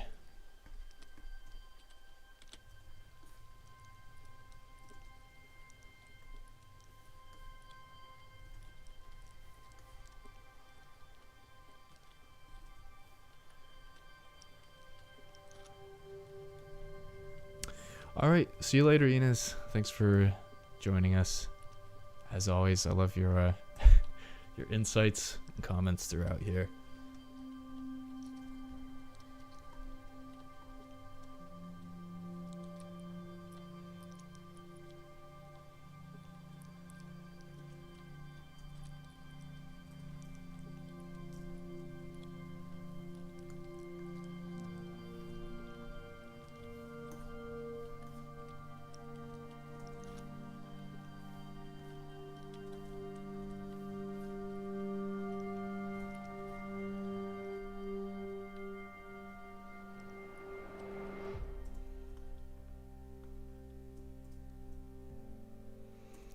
Can get nice, some kind of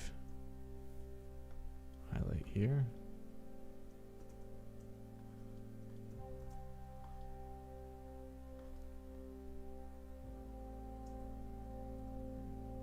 I don't think any of this is quite working.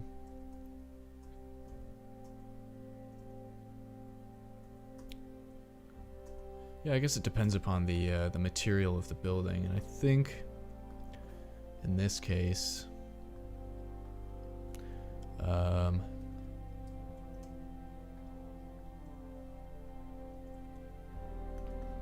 just because it works for the composition, I'm going to. What did I have it on before? Is it overlay?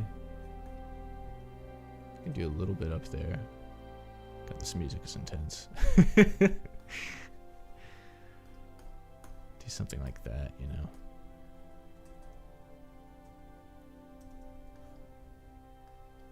Maybe not down there.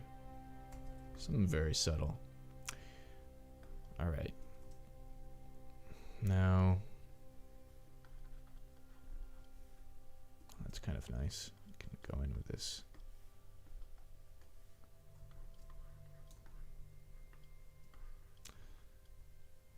Almost feel like there could be some more detail, maybe some more specifics on this building here. So let's, I don't know, we can just, maybe if we're assuming this is at the same sort of angle, we can do a similar thing, maybe brighten up.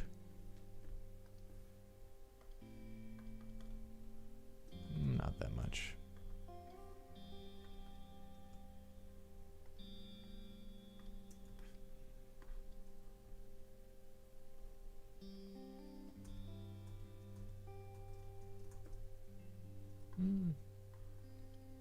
I kind of like it as a silhouette, but here, let's try something like this.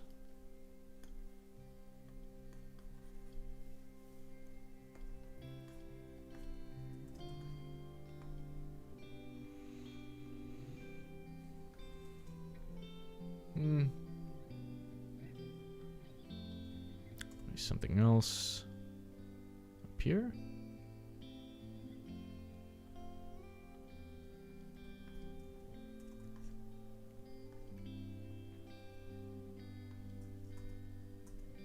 I think that might work. I just have to correct the shape a little bit.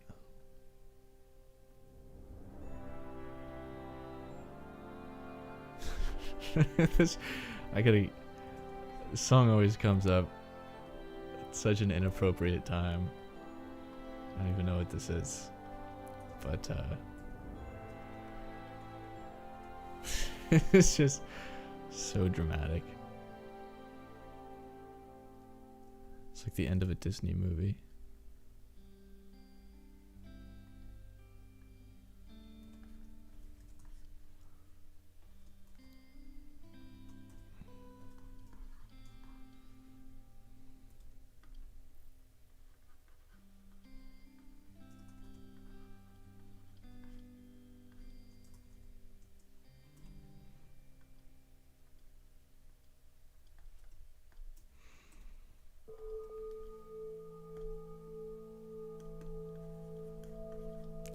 Yeah, that's more like it.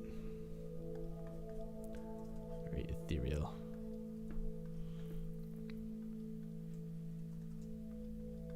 Let's get some little details in here. Make this one kind of look a bit more intricate.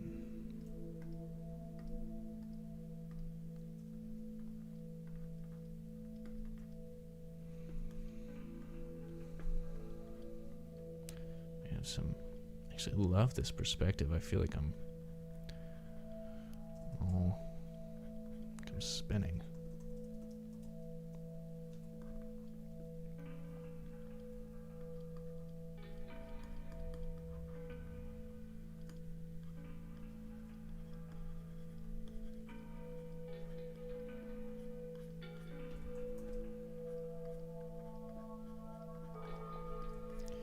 Maybe these buildings will have lights at some point. Something like that.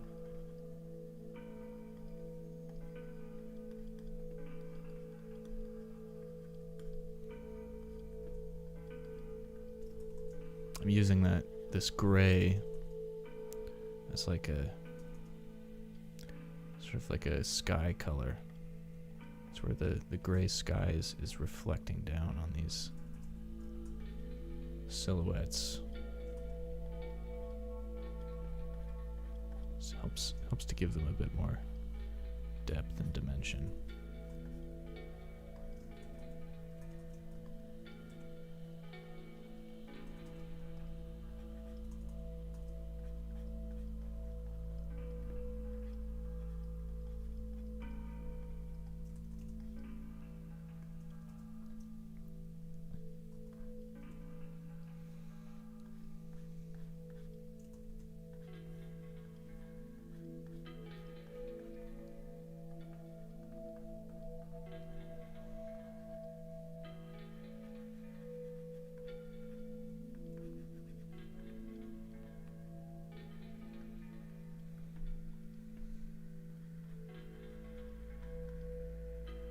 And just use it to create all these interesting little details here.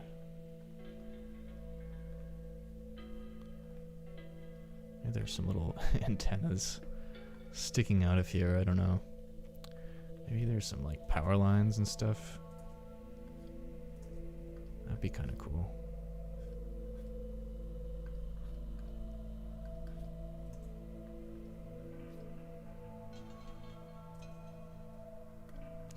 Gotta figure out where to put them, I suppose.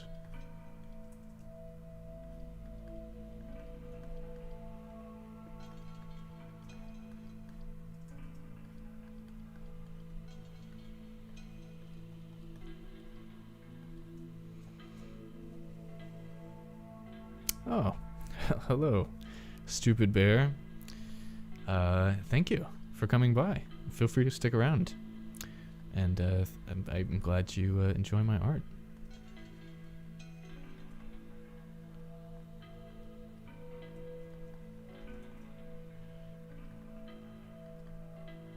Having quite a bit of fun with this one, actually. I feel like this is pretty out of step for what I usually make, but I love doing scenes like this every now and then.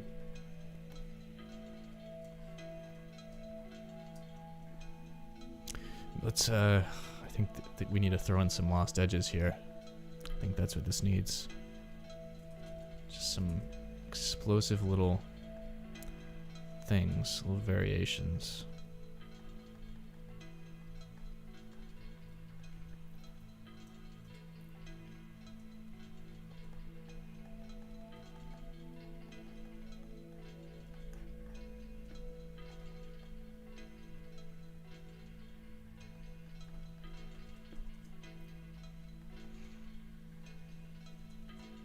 almost like it's oddly more realistic to have these like little moments where things kind of fade and are uneven than it is to have all these rigid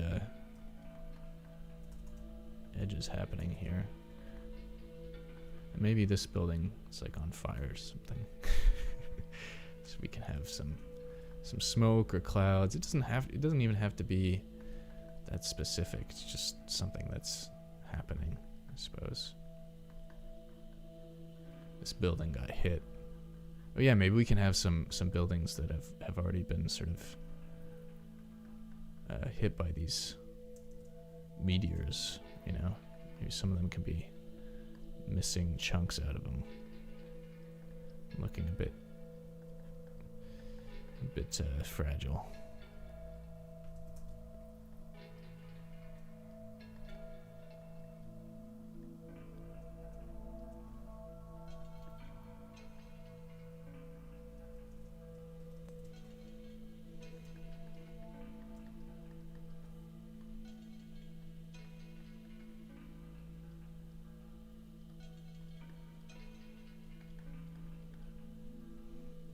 I don't know, something like that. Probably dull that down just a little bit.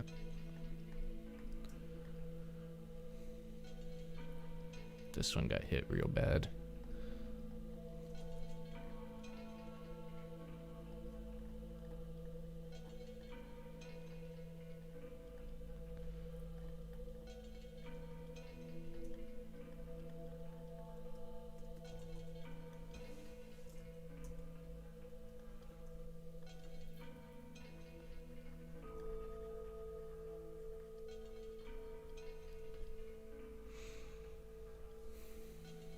Nice.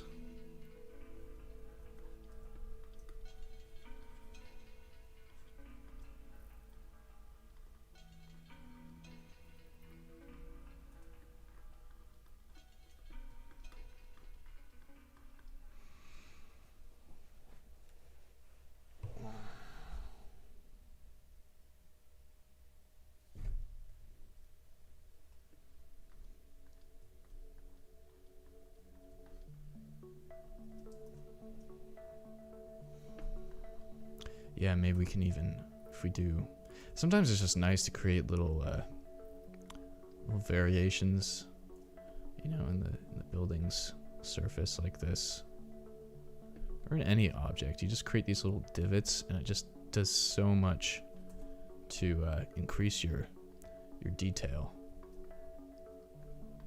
So I'm just gonna go around and put some little divots and variations here and there.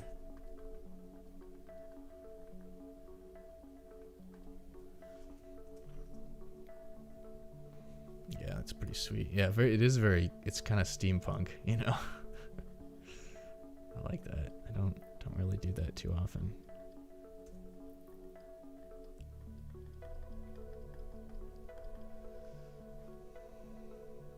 I feel like these cables are sort of sticking out a little bit, so maybe I'll lose some of those, but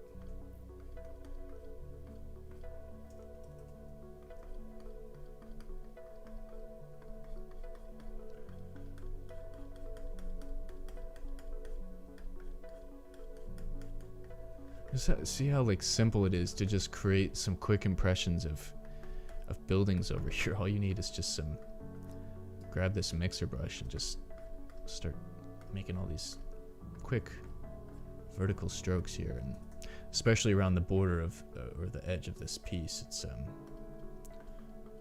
really not important to have more detail than that.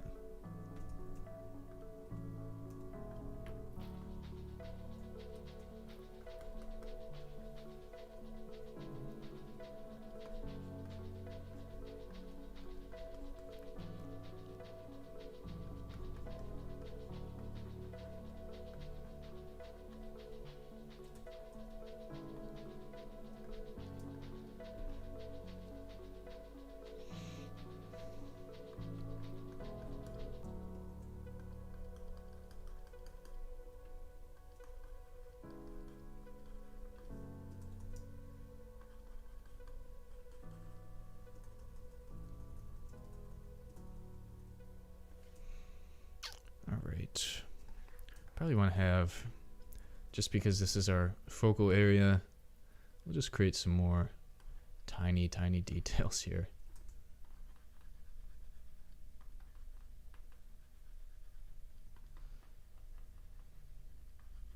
This is kind of an interesting building design.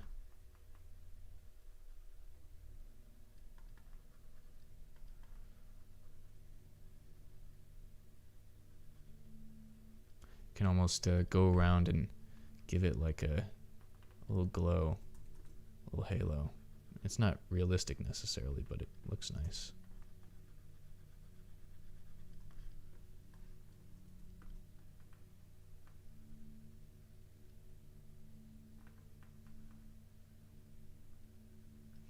I'm just sort of creating a visual theme here too. I mean, it's pretty simple, but just, you know, whoever built this city just really liked these 45-degree angles and little spikes. And that's pretty much all there is to it.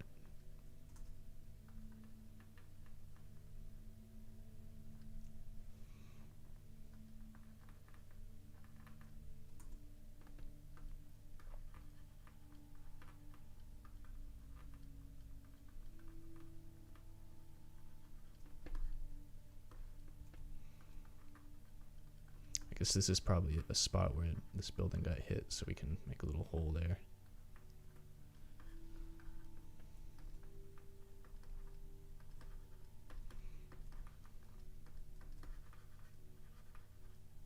And everything else can make these little spikes.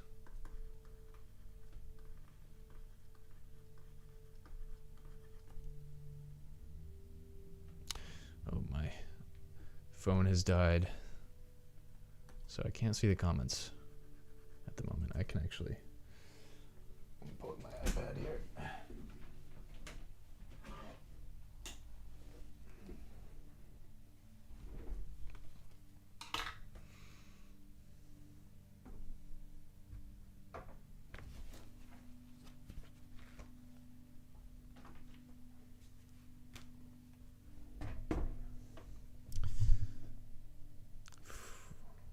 It's at 2 o'clock already.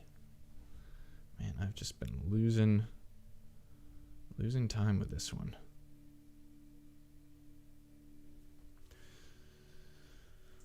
Let's pull this up. All right, here we go. And there's my voice. Let's just shut that off. Awesome. All right, let's keep this going here.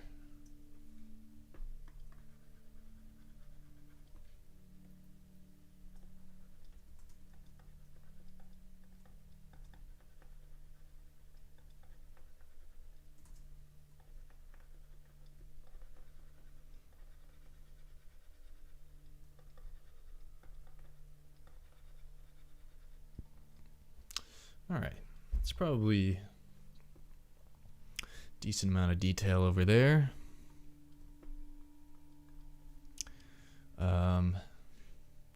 Let's go back to this foreground and see if we can develop this a bit more.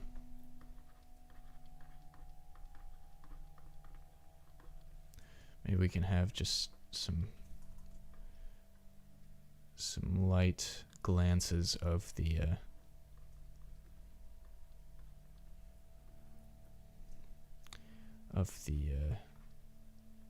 that reddish light hitting these figures.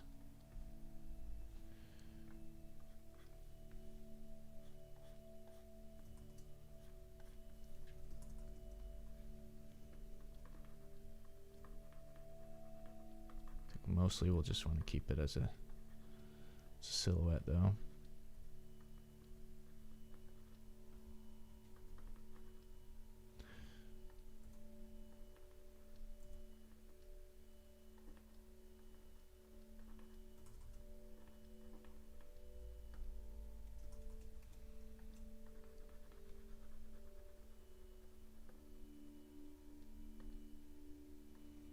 Make sure we're getting this. This is like the the main. This is the main event over here. I'll make sure we get this right.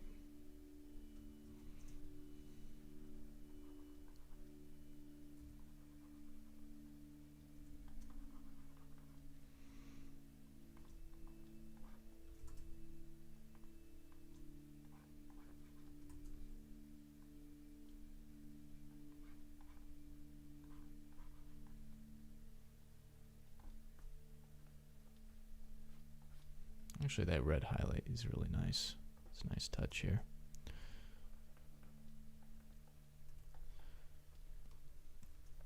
I mean, you really don't need too much more than these silhouettes, but you can play them up a little bit.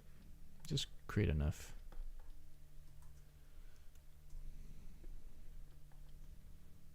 detail here to pass them off as being roughly human.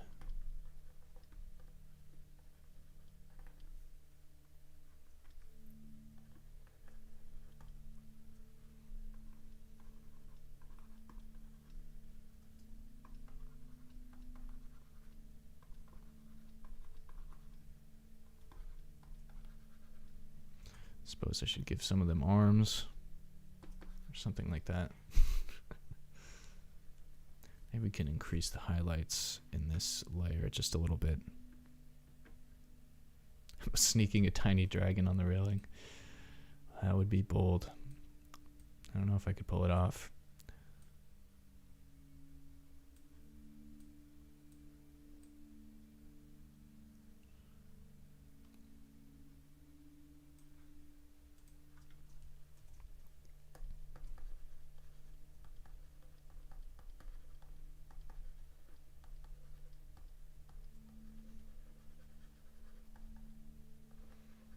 Maybe there can be, you'll have like an implied baby there.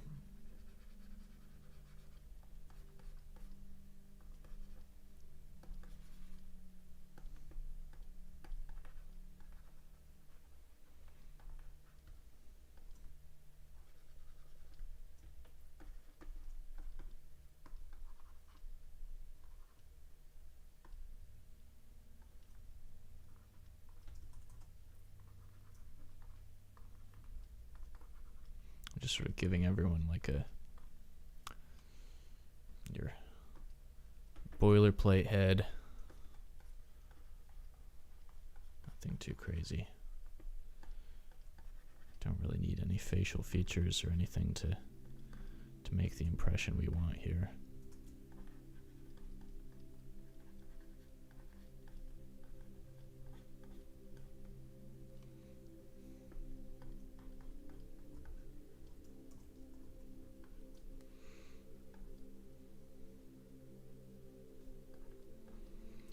We can make some little interesting improvements to this railing. Make it a bit more interesting.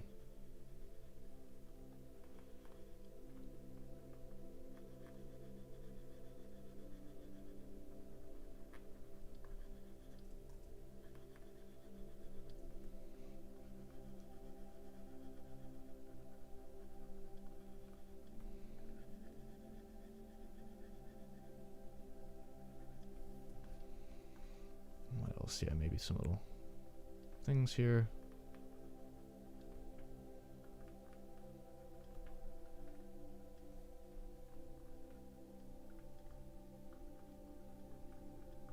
I don't know.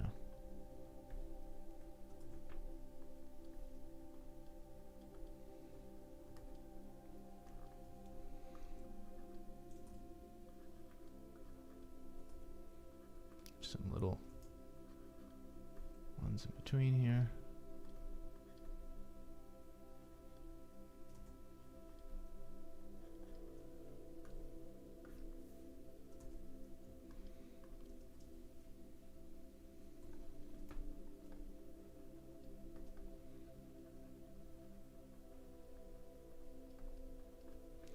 Have some heads popping up here. Just the silhouettes of heads.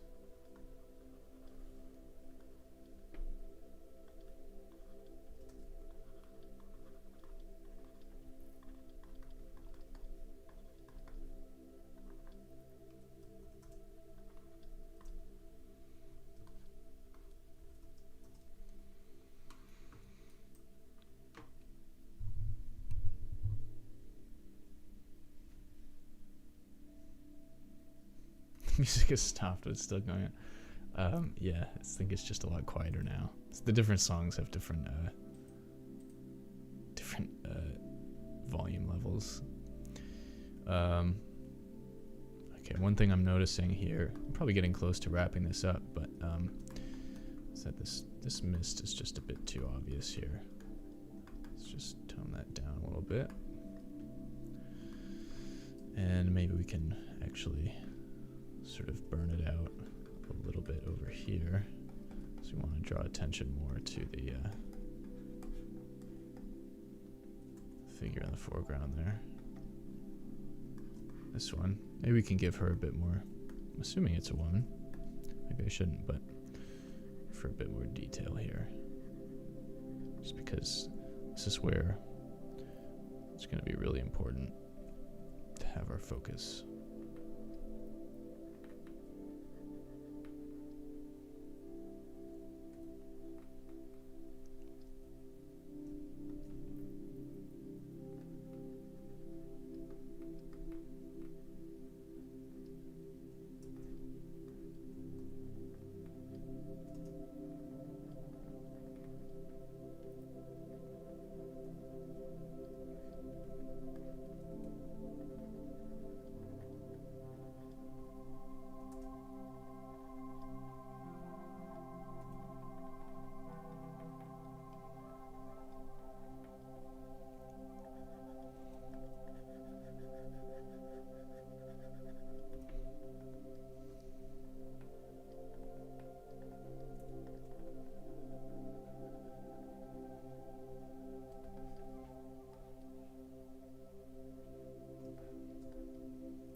Okay.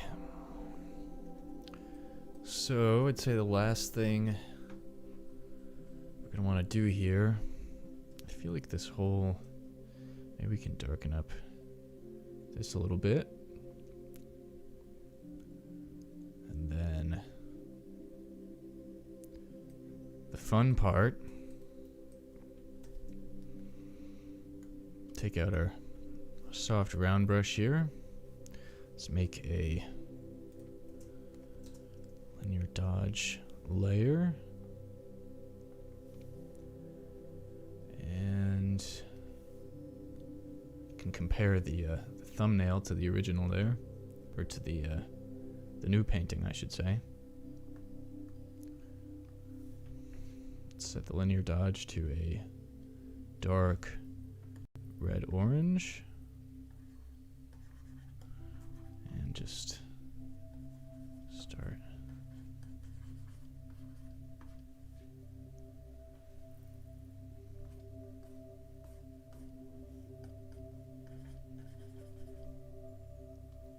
Really pushing this out a bit.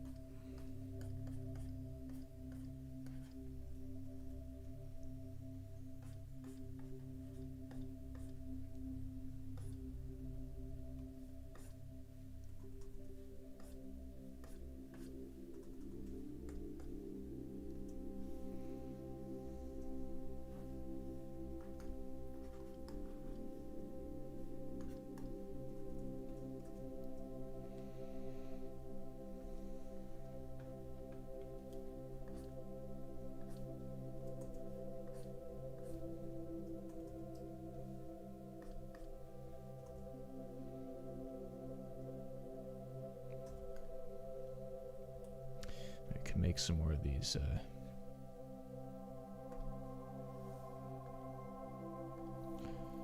Are these things coming down?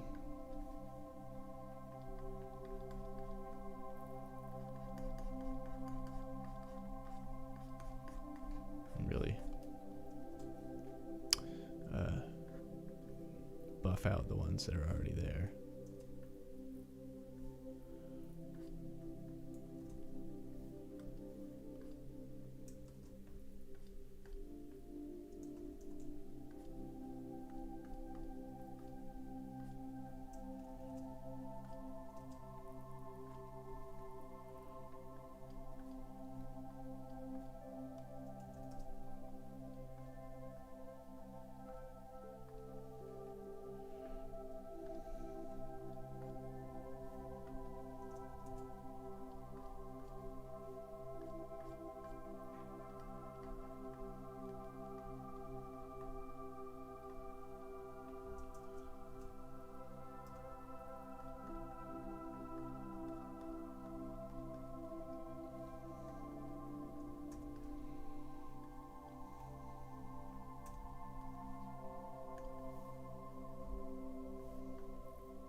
Cool.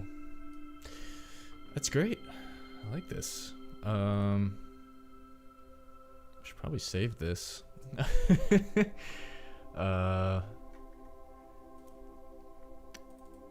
is this? Time lapse? Oh no, this isn't a time lapse. It's a live stream. Live stream 22.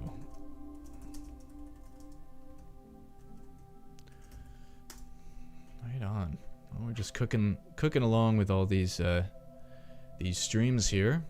So I think maybe one last thing we can do here. Let's copy and paste and then merge these. Maybe we can do a quick color balance to just push out the color scheme a little bit. Push those shadows towards the green and the blue a little bit. And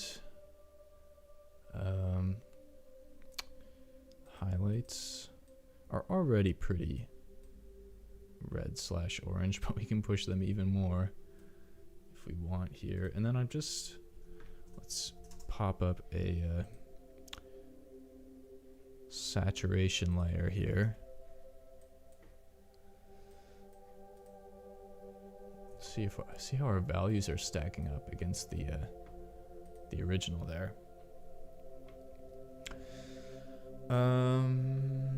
Seeing just a couple spots. Actually, let's go back to that color balance for a minute there. I don't think that was...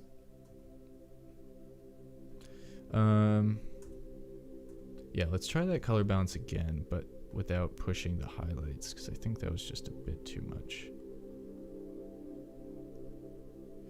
And then I think there's just some values that are a bit too dark over here. So let's just sort of gently push those in a little bit. Push those up, I should say.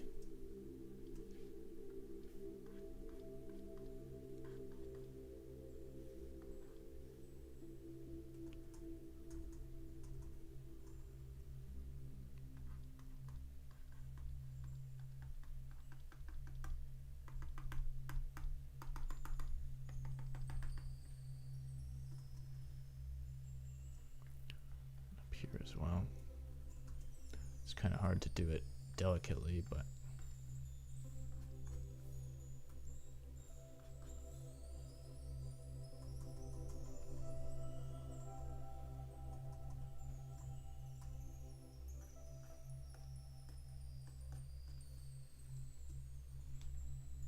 Yeah, I think that's better.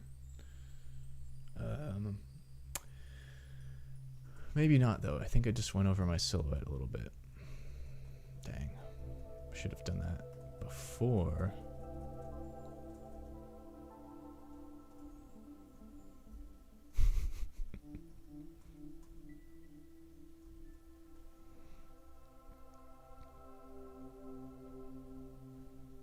Alright, let's just do this very carefully here.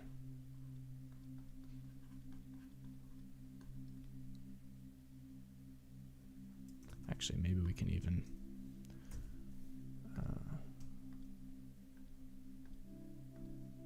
let's do this. Whoops. Don't want that part. Thank you. Invert that.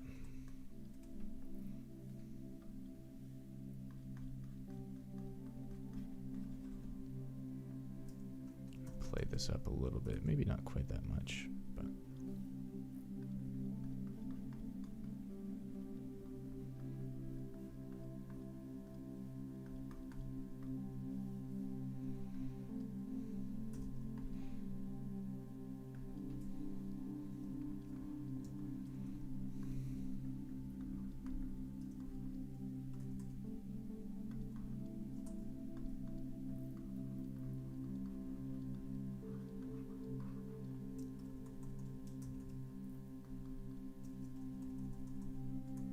okay.